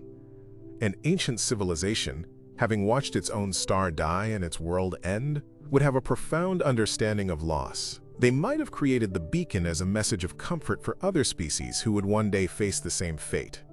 The mathematical constants would be a reminder of the eternal, unchanging laws of the universe, a source of stability in a world of loss. The message would be, your son will die, your world will end, we know the pain of this, but you are part of an eternal, beautiful order. Find peace in that. It would be a message of empathy, a hand reaching out across the eons, from one mortal species to another. The signal is a testament to the power of a single brilliant idea. Somewhere 12 billion years ago, a single mind or a small group of minds conceived of this project. They likely faced skepticism and opposition, but they persisted. They convinced their society to invest in a project whose outcome they would never see. The signal is a monument to the power of scientific vision and the ability of a great idea to shape the future in ways its creators can only dream of. It is a message to every scientist, every thinker, every dreamer on our own planet, that a single powerful idea can, quite literally, outlive the stars. The signal may be part of a self-correcting system for the universe's physical laws. If a dangerous fluctuation occurs in one region of space-time, this beacon network could be triggered to send out a corrective wave of information, restoring the original stable parameters. The signal we detect might be the echo of such a cosmic repair event that happened in the early universe. The senders would not be a civilization in the traditional sense, but a form of universal immune system, a built-in mechanism that preserves the life-friendly nature of the cosmos. We are hearing the remnants of a fever that broke 12 billion years ago. The signal's existence could be a clue to the nature of dark matter. Perhaps dark matter is not just a passive gravitational substance, but is a medium for a form of shadow life or intelligence. This dark matter-based life would be invisible to us. The signal could be a rare instance where the shadow biosphere interacts with our world of normal matter. The signal would be a bridge, a momentary connection between two parallel ecosystems that coexist in the same space, but are normally oblivious to one another. We are not detecting a signal from a distant star, but from a form of life that is, right now, all around us, silent and unseen. The signal could be a form of cosmic clock, designed to measure the true age of the universe by embedding fundamental constants in a signal of a known initial frequency, and then allowing it to travel for eons. It becomes a perfect probe of cosmic expansion. A civilization that receives it can measure its redshift and, knowing the original frequency, calculate the travel time with incredible precision. The senders may have created a network of these beacons to create a universal, absolute timekeeping system. The signal is a tick from the most accurate clock imaginable, a clock whose pendulum is the universe itself. The signal is a powerful argument against cosmic solipsism. It shatters the illusion that we are the only minds in the universe. But it does so in the gentlest way possible. It doesn't confront us with a terrifying living other. It introduces us to the idea of alien intelligence through the safe, historical lens of archaeology. We meet our first alien not as a creature, but as an artifact. This allows us to process the enormity of the discovery without the fear and panic that a direct, living contact might induce. The signal is a perfectly designed first lesson in cosmic sociology, a gentle introduction to a universe that is far more crowded with history than we ever dared to believe. The final, lingering thought is one of continuity. The signal connects the fiery dawn of the cosmos to our own modern world. It is a thread of intelligence that has been woven through the entire history of time. It suggests that consciousness is not a fleeting accident, but a persistent feature of the universe. The senders are gone, but their thought remains. Now we are here. And one day, we too will be gone. The signal is a challenge to us. What echo will we leave behind? What message will we send to the future, to the next minds that will arise in the deep time to come? The signal is not an end to the story. It is an invitation for us to write the next chapter. Consider the information paradox of black holes, which suggests that information that falls into a black hole might be lost forever. An advanced civilization facing this cosmic censorship might have sought a way to preserve their legacy beyond the reach of any single black hole. The signal is the ultimate off-site backup. By broadcasting their essence into the vastness of intergalactic space, they ensured that at least one copy of their existence would survive, no matter what local catastrophes, even a galactic core supermassive black hole, might occur. It is an act of ultimate information preservation, a rebellion against the all-consuming nature of gravity, and a defiant statement that a thought, once thunk, can never be truly erased from the cosmic ledger. The signal's faintness could be a deliberate test of a species' humility. A loud, obvious signal would be found quickly, perhaps by a young, arrogant civilization that would see it as a validation of their own importance. A faint, subtle signal, however, requires a different mindset. It requires a species to first accept its own ignorance, to acknowledge the vastness of the unknown, and to commit to the long, difficult, and often frustrating search for something that may not even be there. The signal is a reward not for the powerful, but for the humble. It reveals itself only to those who have learned that the greatest discoveries are made not by shouting, but by listening to the quietest whispers of the cosmos. The signal can be viewed as the ultimate act of decentering humanity. First, Copernicus moved us from the center of the solar system. Then, Hubble moved our galaxy from the center of the universe. This signal would move our entire era from the center of the cosmic timeline of intelligence. It is the final step in our cosmic demotion. We are not special in place, nor are we special in time. This realization, while initially jarring, is the foundation of a true cosmic perspective. It allows us to see the universe, not as a story about us, but as a grand, indifferent, and beautiful process in which we are merely fortunate and temporary participants. True wisdom begins where our own perceived importance ends. The signal may not be a message of content, but a message of form. The medium is the message.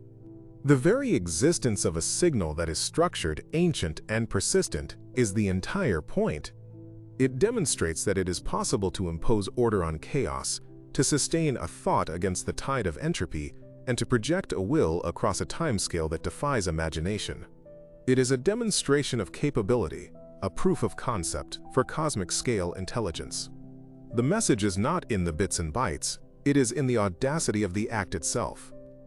It is a testament that says, the universe is vast and chaotic. But for a brief, glorious moment, a mind arose that could hold a single, perfect thought and make it last for 12 billion years. Let us contemplate the possibility that the signal is not from our past, but is a reflection of our own far future. Some cosmological models entertain the idea of a cyclical universe, which ends in a big crunch and is reborn in a new Big Bang.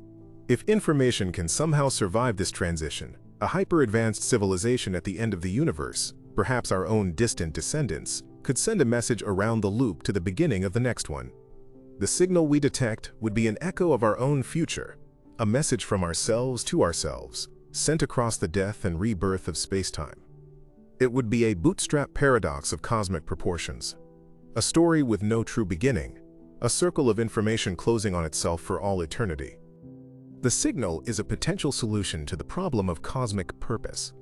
Many ask, what is the point of it all? The signal suggests a possible answer. The purpose of the universe is to create minds that can observe it, understand it, and preserve its memory. We are the universe's memory cells. This ancient civilization was the first of us. Their final act was to pass on the torch of remembrance. Our purpose then is to receive that torch, to add our own knowledge of the cosmos to it, and to one day build our own beacon to pass it on to the future. In this view, life is not an accident, but a necessary function of the cosmos, the mechanism by which the universe records its own magnificent, unfolding story. The signal's discovery would fundamentally change our risk assessment as a species. We worry about terrestrial threats like climate change and nuclear war, but this signal introduces a new class of cosmic risks and possibilities. Is there a danger associated with the signal itself? Does its existence imply other, less friendly intelligences? Conversely, does it offer a key to our long-term survival? Our entire strategic thinking would have to expand to encompass galactic and cosmological timescales. We would have to become a species that thinks not just about the next century, but about the next billion years. The signal would be a wake-up call, forcing us to mature from a planetary species into a cosmic one. The signal, if real, is the most valuable artifact in existence. Yet it has no physical substance. It is just a pattern, a stream of photons. It cannot be owned or placed in a museum. It exists only in our data and in our minds. This challenges our entire concept of value, which is so often tied to physical objects and property. The signal teaches us that the most precious things in the universe might be weightless, intangible, and freely available to anyone who has the means to listen. It is a message of a post-materialist reality, where the ultimate treasure is not gold or diamonds, but a single, beautiful, and world-changing idea. The signal is a form of cosmic archaeology that allows us to study the past directly. Unlike terrestrial archaeology, which relies on inference from degraded physical remains, this signal is a direct, albeit faint, transmission from the past. It is as if a Roman centurion could speak to us directly through time. The light itself is ancient. The photons striking our detectors began their journey when the universe was an infant. By studying their properties, we are performing a direct examination of a 12-billion-year-old event. We are not just reading about history, we are touching it, photon by photon. It is the most intimate connection possible with a past so remote it almost defies imagination. The signal's profound age gives it an almost religious authority. It is a voice from a time that is, for us, mythological. It predates all our religions, all our nations, all our philosophies. It is a gospel, written in the universal language of mathematics, and its prophet is the unyielding passage of light through time. To listen to it is to partake in a form of communion with the deepest and most ancient layer of reality we have ever encountered. It does not ask for faith, only for attention. It does not promise salvation, only a deeper and more awe-inspiring understanding of the magnificent, silent cosmos in which we have, for a brief moment, awakened. Let us imagine the sheer, unadulterated joy of the scientists who might one day confirm the signal's authenticity. It would be the culmination of a century of searching, the validation of a hope that has been passed down through generations of astronomers. It would be a moment of pure, unbridled discovery, a moment when the universe finally, after a silence of eons, whispered back. That moment would be a testament to the human spirit of inquiry, to our unshakable desire to know our place in the cosmos. It would be a victory not for one nation or one person, but for all of humanity, a shared moment of wonder that would be remembered for as long as our species endures. The signal could be the last vestige of a civilization that solved the meaning of life and found it to be a simple, elegant equation. They may have encoded this final, ultimate truth into the signal, believing it to be the most valuable gift they could give to the universe. The message would not be a warning or a greeting, but an answer. If we were to decipher it, we would hold the key to the ultimate question of existence, but would we be ready for it?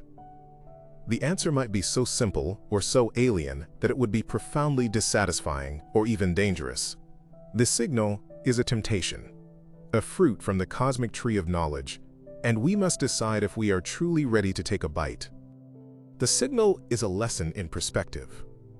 From our vantage point, the universe can seem chaotic and random, but the signal implies a deep, underlying order, a set of rules that are constant and universal. It suggests that if you look long enough, and with enough precision, a pattern will always emerge from the noise. It is a message of hope for all forms of inquiry.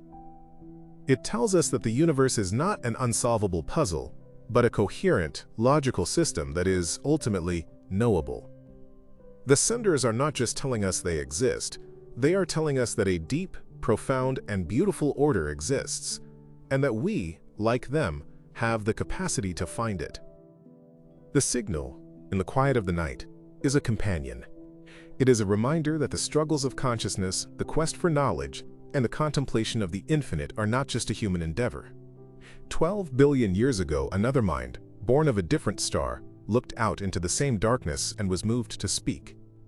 They are long gone, their world is dust, but their thought, their will, their greeting has survived. It has traveled across the entire lifespan of the universe to find us here, now. It is the oldest, most patient, and most profound hello in the history of everything. And in its faint, rhythmic pulse, we can, if we listen closely, hear the echo of a kindred spirit.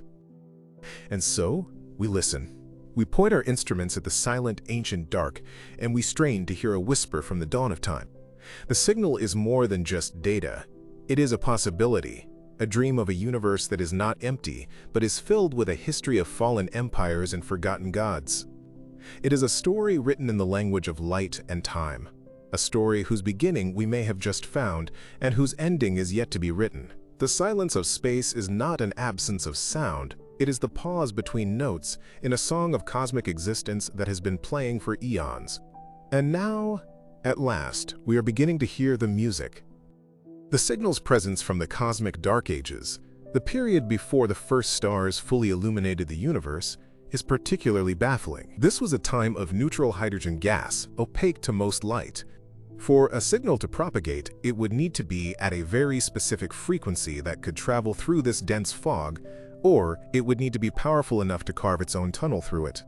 This implies an even greater level of technological mastery. It's one thing to broadcast in an empty room, but another thing entirely to broadcast through a thick wall. This civilization would have needed a profound understanding of cosmology and the state of the intergalactic medium at their specific point in time. It suggests that not only were they technologically advanced, but they were also master astronomers, capable of modeling the universe with a precision that we can only dream of. They didn't just shout into the dark. They knew exactly how to whisper through the fog. The potential source galaxy for the signal, seen as it was over 12 billion years ago, would be a roiling cauldron of starbirth. Unlike the stately spiral arms of our Milky Way, it would be a clumpy, irregular mess, glowing with the fierce blue light of millions of massive young stars. There would be no quiet, stable suburbs for life to gently evolve. A civilization born in such a place would be forged in fire. Their worldview would be shaped by constant, violent change. They would see stars born and die in the blink of a cosmic eye. This might explain their impulse to create a message that could last for eons. In a universe that was visibly transient and impermanent, the act of creating something eternal, something that could outlast the chaos of their home, would be the ultimate act of defiance.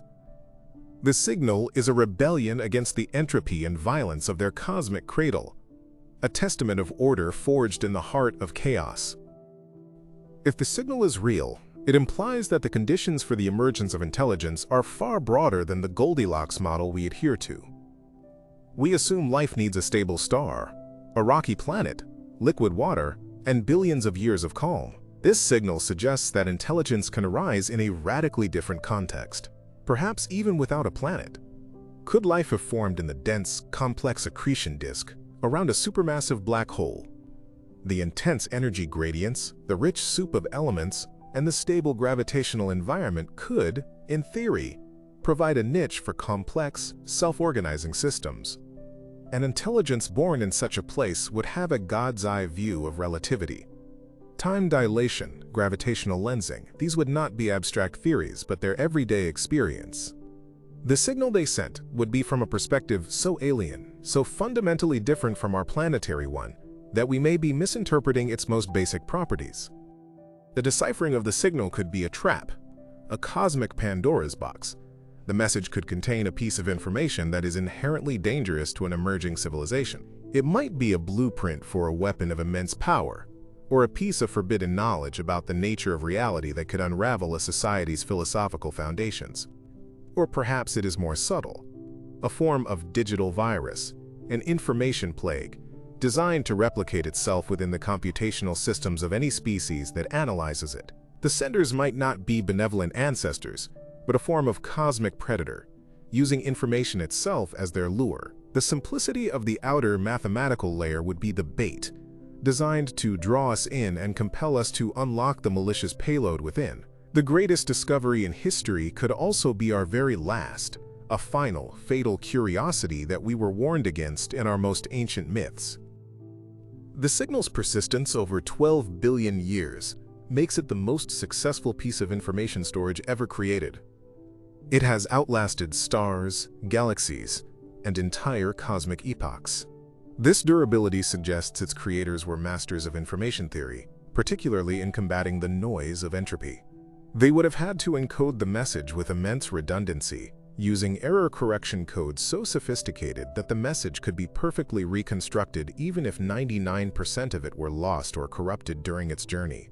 What we receive is the tattered, degraded remnant, but the original design was so robust that the core pattern remains discernible. This is not just technology, it is a profound understanding of time and decay. The signal is an ark, built not to save a species, but to save a single, perfect thought from the inevitable flood of cosmic chaos.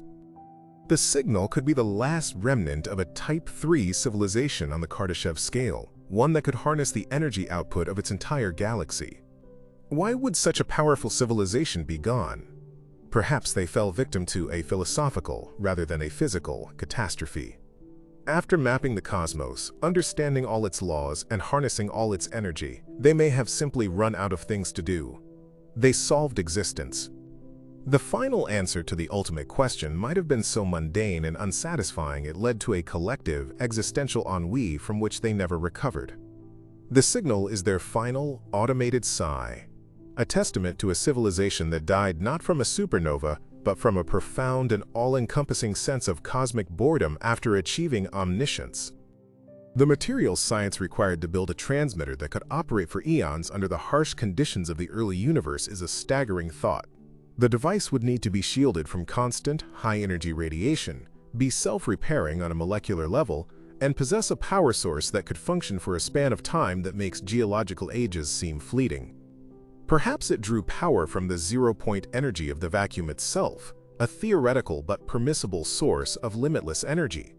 Or maybe it was a living machine, a piece of biomechanical engineering that could grow, heal, and sustain itself by consuming interstellar dust and gas. The transmitter is not just a piece of technology. It is an artifact that suggests a complete mastery over matter and energy, a level of applied physics that blurs the line between science and magic, a testament to a mind that could build for eternity.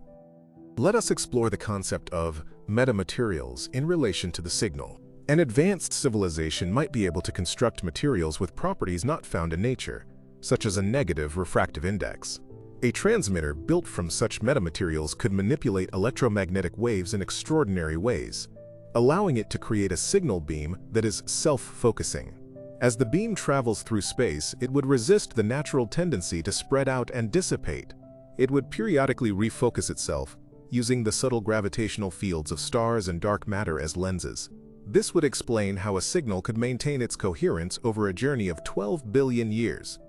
The intelligence is not just in the message, but in the very physical structure of the beam itself, which was designed to be a smart wave that could actively preserve its own integrity against the chaos of the cosmos. The signal's potential mathematical content, like the value of pi, may be just the surface layer. Beneath it could be a representation of more complex mathematical objects, like the Mandelbrot set or other fractals. A fractal is a pattern that is self-similar at all scales. It contains infinite complexity within a finite boundary. Broadcasting a representation of a fractal would be an incredibly efficient way to transmit a vast amount of information. The core formula is simple, but it generates an endless, intricate pattern. This would be a message that is both simple and infinitely complex at the same time. Deciphering it would mean recognizing the underlying formula and then using our own computers to unfold the fractal, revealing a universe of detail that was hidden within the initial, simple transmission. A library of information contained within a single elegant key. The signal could be a form of galactic DNA, designed to seed the universe with a specific set of physical laws. One of the great mysteries of physics is why the fundamental constants have the values they do. Some speculative theories suggest these constants can be altered. An ancient creator civilization might have developed the technology to set the physical constants for a region of space. The signal could be a broadcast of stabilizing information that reinforces the current, life-friendly values of these constants.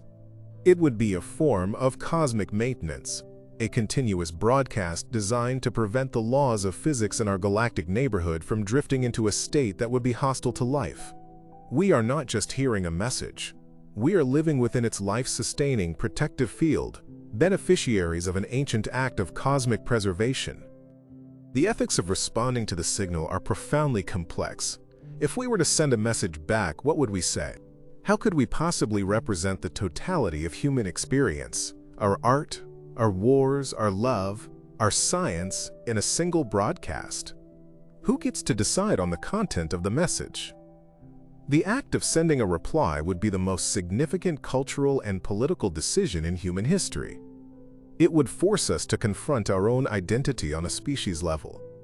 What is the single most important thing we would want a godlike ancient intelligence to know about us? The silence from our planet may continue, not because we lack the technology to reply, but because we lack the wisdom to know what to say and the unity to say it as one. The signal's apparent simplicity might be a form of camouflage. In a universe potentially filled with competing intelligences, an overtly complex and powerful signal might attract unwanted attention. A faint, simple, almost natural-looking signal, on the other hand, could fly under the radar. it would only be noticeable to a species that was specifically and patiently looking for it. The senders may have chosen this method not for robustness, but for stealth. It is a whisper in a crowded room, intended only for the ears of those who are leaning in to listen. It is a communication strategy born not of power, but of caution. A secret handshake in a cosmos that may be far more dangerous and political than we can imagine. A silent acknowledgement for those who know how to look.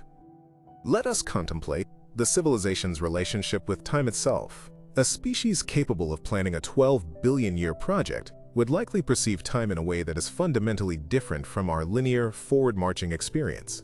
Perhaps they experience time more like a dimension of space, something that could be perceived and perhaps even navigated. Their present moment might encompass vast stretches of what we would call past and future. From this perspective, sending a message to us would be less like sending a letter and more like leaving a note for a neighbor in a place they know the neighbor will eventually be. The signal is a testament to a form of consciousness that has broken free from the prison of temporal flow, a mind that sees all of history laid out like a map and can place a signpost at any point upon it.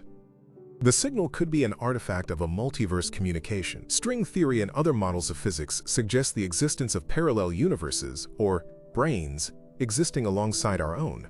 An unimaginably advanced civilization might have learned how to send information between these brains. The signal we detect would be the leakage from a message being sent in another universe, one with slightly different physical laws. It would appear in our universe as a strange, ghostly signal with no discernible source. This would mean we are eavesdropping on a conversation between two separate cosmoses. The message is not intended for us, and we may never understand it because it is written in the physical language of another reality. It is a wrong number from another universe, a cosmic party line where we have picked up the faintest echo from another room. The signal's existence forces a re-evaluation of our search for biosignatures on exoplanets. We look for oxygen and methane as signs of life, but this signal suggests we should also be looking for technosignatures on a galactic scale. We should be looking for anomalies in the energy output of entire galaxies, for unnaturally monochromatic signals, or for the chemical traces of stellar engineering. The most advanced life may not be planetary, but stellar or galactic. It would not leave a biosignature but a cosmosignature, an artifact of its activity written on the largest possible canvas. The search for life must evolve from biology to cosmology. We must learn to look not just for life on planets, but for life that has become a planetary, or even a universal force of nature itself. The signal may be a form of cosmic art that uses the universe itself as its medium. The senders could have orchestrated the collision of two neutron stars at a precise time and place, knowing it would create a burst of gravitational waves and a kilonova with a very specific, structured light curve. The signal would be the multi-messenger observation of this event. The message would be the event itself, an act of cosmic sculpture. It would be a statement of their ability to command the most powerful forces in the cosmos and bend them to their aesthetic will. We would not be deciphering a code. We would be admiring a work of art, a fleeting, beautiful, and terrifying spectacle that was created 12 billion years ago for any and all who might be watching. It is a performance piece on a stage of space-time. The signal could be a beacon for a refugee civilization. Imagine a species whose home galaxy was dying or becoming uninhabitable. Their only hope was to embark on an impossibly long journey to another, more hospitable galaxy. They would exist as a world ship fleet, traveling through the intergalactic void for billions of years. The signal would be their navigational aid, broadcast from their destination galaxy by an automated probe sent ahead long ago. It would be the light from a distant harbor, guiding them on their dark, lonely voyage. Our detection of it would mean we happen to live in the very galaxy that these ancient cosmic pilgrims chose as their new home. And it might mean that, somewhere in the darkness between the stars, a fleet of unimaginably ancient ships is still, slowly, making its way towards us. The signal may be an answer to a question posed by our own planet. The Earth, through its own radio leakage over the past century, has been inadvertently broadcasting its existence to the cosmos. While that signal is still very close to home, what if it interacted with an ancient, alien reflector or amplifier in our solar system? This alien device could have captured our faint signal, amplified it, and rebroadcast it with the mathematical imprint we now detect, sending it back to us as a form of echo. It would be a call and response. The signal would be a message that says, "We hear you. Your signal is primitive. Here is how you do it properly." It would be the universe's way of answering our accidental phone call and correcting our grammar, a patient teacher responding to a babbling child. The signal's simplicity may be a lure for a Turing test on a cosmic scale. The test, designed to see if a machine can exhibit intelligent behavior indistinguishable from a human, could be adapted. The signal is the first question. How we respond would be our answer. A simple, thoughtless response would classify us as non-sentient. A sophisticated, nuanced response might grant us access to the next level of communication. The ancient civilization could be running a multi-billion-year automated survey to identify and classify all emerging intelligences in the universe. We are not just a potential conversational partner. We are a data point, a subject in the longest-running psychological experiment in history. The pressure is on for us to give a good answer. The signal's discovery could spark a new space race, but one that is intellectual rather than physical. Nations would compete not to land on the moon, but to be the first to decipher the message or to detect a new one. The competition would be fought in universities and data centers, with algorithms and telescopes as the weapons. This intellectual race could spur a golden age of science and technology, as humanity pours resources into answering the single greatest question it has ever faced. The signal would be an economic and scientific stimulus of unprecedented scale, a challenge from the past that ignites a new fire of innovation and discovery, pushing our civilization forward at an accelerated rate, all in the pursuit of a single ancient whisper. The signal could be a form of galactic art installation, designed to change over time. The message we receive now might be different from the one a civilization would have received a billion years ago. The signal's content could be slowly evolving, its message changing as it interacts with the cosmic microwave background, or the changing structure of the universe. It would be a dynamic work of art, a performance that has been running for 12 billion years. To understand it fully would require us to find echoes of the signal from different eras, to piece together the different acts of this cosmic play. The story is not just in the signal, but in its own slow, patient evolution, a narrative written upon the canvas of cosmic expansion itself. The signal's existence suggests that intelligence might be a fundamental property of the universe, like gravity or electromagnetism. In this view, the cosmos is not just a stage for life, but is inherently biotic, predisposed to generate self-organizing, conscious systems. Life is not a lucky accident. It is a law of nature. The signal from this ancient civilization would be the first evidence of this natural law in action. They were not a miracle, they were an inevitability. This would mean that life and intelligence are not rare, but are a common, universal phenomenon. The universe would be transformed from a sterile, empty place into a fertile, living cosmos, where minds are destined to bloom in the darkness like stars, a natural and expected part of the cosmic landscape. In the final, quiet contemplation, we must accept the signal's most likely status, an enigma. It may remain a tantalizing possibility, a what-if that fuels our dreams and our science for centuries, but never resolves into a definitive answer. And perhaps that is its true purpose. It is not meant to be a solution, but a permanent question mark, hung in the sky. It is a cosmic koan, a paradox designed to stretch our minds and keep us from the complacency of certainty. It keeps the universe interesting. It ensures that there will always be a great, deep mystery to ponder on a clear, dark night. The signal's ultimate gift may be not the knowledge it contains, but the unending, awe-inspiring wonder it creates in all who hear its faint, ghostly, and eternal whisper. Let's re-examine the signal's periodicity from an information theory standpoint. A signal that is present 100% of the time contains less information than one that turns on and off. The pattern of its absence is also part of the message. The decades-long off periods could be just as significant as the on periods. The exact duration of the silence, measured with precision, could encode a second layer of data. The message would be twofold: a foreground message in the pulses and a background message in the silence. This would be an incredibly efficient use of the communication channel. To understand the full meaning, we would need to study not just the sound, but the shape and duration of the quiet that surrounds it. The true art of this ancient communication may lie in its masterful use of the void. The signal's existence forces us to confront the dark forest theory in a new way. This theory posits that the universe is like a dark forest, filled with silent hunters, and to make any noise is to invite your own destruction. This is why the sky is so quiet. But this ancient signal seems to violate that rule. Why? Perhaps the senders were not afraid because they were the first and most powerful predator in the forest. The signal is not a whisper, it is a roar. It is a declaration of dominance, a statement that they have no fear of anything that might be listening. Or, more chillingly, perhaps they sent the signal, and their subsequent, utter silence is the proof that the dark forest theory is correct.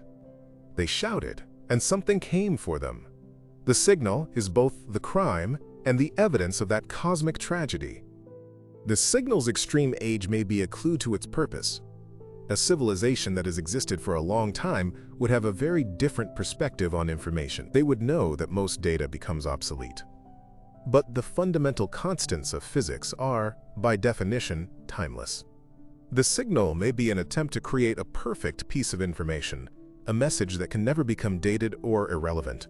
It is a message that would be as meaningful and true in a billion years as it was on the day it was sent. It is an exercise in creating a piece of absolute, eternal truth. The senders were not just communicators, they were curators of eternity, and this signal is their one, perfect, unchanging artifact, a thought that has been deliberately made immune to the ravages of time. Let us imagine the moment of transmission. A civilization, at the peak of its power and wisdom, makes the collective decision to create this beacon. It would be the most ambitious project in their history, a multi-generational effort requiring unimaginable resources and focus. The final moment, when the transmitter is switched on and the first pulse is sent out into the void, would be a moment of profound, solemn ceremony. It would be a moment of hope, of sadness for their own mortality, and of a deep, abiding love for the future. They would watch their message begin its journey, a tiny spark of their own consciousness, sent out to wander the lonely darkness for billions of years, in the faint hope that one day a kindred mind would look up and see their light. The signal might be the carrier wave for a message encoded in a medium we are not yet aware of, like a fundamental but undiscovered particle. The radio signal we detect could be an incidental byproduct, a wake left in normal space-time by a message traveling through a different substrate of reality. The true message, encoded in the spin or oscillation of these unknown particles, could be passing through us right now, completely undetected. To read it, we would need to build a completely new kind of science, a new set of senses. The radio signal is a clue, a pointer that says, the real message is not here. Look deeper. Look where you have never thought to look before. It is the signpost on a road we do not yet have the eyes to see, pointing to a destination beyond our current comprehension. The signal is a direct challenge to the notion that the universe is meaningless. In a purely random, chaotic cosmos, the emergence of such a profoundly ordered, information-rich signal over such a vast timescale seems wildly improbable. Its existence hints at an underlying principle of order, a logos that guides the universe towards complexity and consciousness. It suggests that meaning is not something we invent, but something we discover. The signal is the first piece of external, physical evidence that our search for meaning is not a lonely solipsistic quest, but a participation in a universal and perhaps purposeful cosmic process. The universe may not have a purpose for us, but it may have a purpose of its own, and we are a part of it. The signal could be a form of cosmic grief counseling. An ancient civilization, having watched its own star die and its world end, would have a profound understanding of loss. They might have created the beacon as a message of comfort for other species who would one day face the same fate. The mathematical constants would be a reminder of the eternal, unchanging laws of the universe, a source of stability in a world of loss. The message would be, your son will die, your world will end, we know the pain of this, but you are part of an eternal, beautiful order, find peace in that. It would be a message of empathy, a hand reaching out across the eons, from one mortal species to another, a shared moment of solace in the face of oblivion. The signal is a testament to the power of a single brilliant idea, Somewhere, 12 billion years ago, a single mind, or a small group of minds, conceived of this project. They likely faced skepticism and opposition, but they persisted. They convinced their society to invest in a project whose outcome they would never see. The signal is a monument to the power of scientific vision and the ability of a great idea to shape the future in ways its creators can only dream of. It is a message to every scientist, every thinker, every dreamer on our own planet, that a single powerful idea can, quite literally, outlive the stars and change the history of worlds yet to be born. The signal may be part of a self-correcting system for the universe's physical laws. If a dangerous fluctuation occurs in one region of space-time, this beacon network could be triggered to send out a, quote, corrective wave of information, restoring the original, stable parameters. The signal we detect might be the echo of such a cosmic repair event that happened in the early universe. The senders would not be a civilization in the traditional sense, but a form of universal immune system, a built-in mechanism that preserves the life-friendly nature of the cosmos.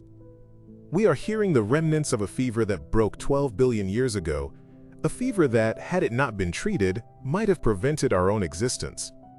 The signal's existence could be a clue to the nature of dark matter. Perhaps dark matter is not just a passive gravitational substance, but is a medium for a form of shadow life or intelligence. This dark matter-based life would be invisible to us. The signal could be a rare instance where the shadow biosphere interacts with our world of normal matter. The signal would be a bridge, a momentary connection between two parallel ecosystems that coexist in the same space but are normally oblivious to one another. We are not detecting a signal from a distant star, but from a form of life that is, right now, all around us, silent and unseen, its thoughts shaping the very structure of our galaxy. The signal could be a form of cosmic clock, designed to measure the true age of the universe. By embedding fundamental constants in a signal of a known initial frequency, and then allowing it to travel for eons, it becomes a perfect probe of cosmic expansion. A civilization that receives it can measure its redshift and, knowing the original frequency, calculate the travel time with incredible precision. The senders may have created a network of these beacons to create a universal, absolute timekeeping system. The signal is a tick from the most accurate clock imaginable, a clock whose pendulum is the universe itself and whose chimes are the fundamental constants of nature. The signal is a powerful argument against cosmic solipsism. It shatters the illusion that we are the only minds in the universe, but it does so in the gentlest way possible. It doesn't confront us with a terrifying living other. It introduces us to the idea of alien intelligence through the safe, historical lens of archaeology. We meet our first alien not as a creature, but as an artifact. This allows us to process the enormity of the discovery without the fear and panic that a direct, living contact might induce. The signal is a perfectly designed first lesson in cosmic sociology, a gentle introduction to a universe that is far more crowded with history than we ever dared to believe. It is the opening of a book we never knew was written. The signal could be the carrier wave for a message encoded in a medium we are not yet aware of, like dark matter. The radio signal we detect might be an incidental byproduct, a wake, left in normal spacetime by a message traveling through a different substrate of reality.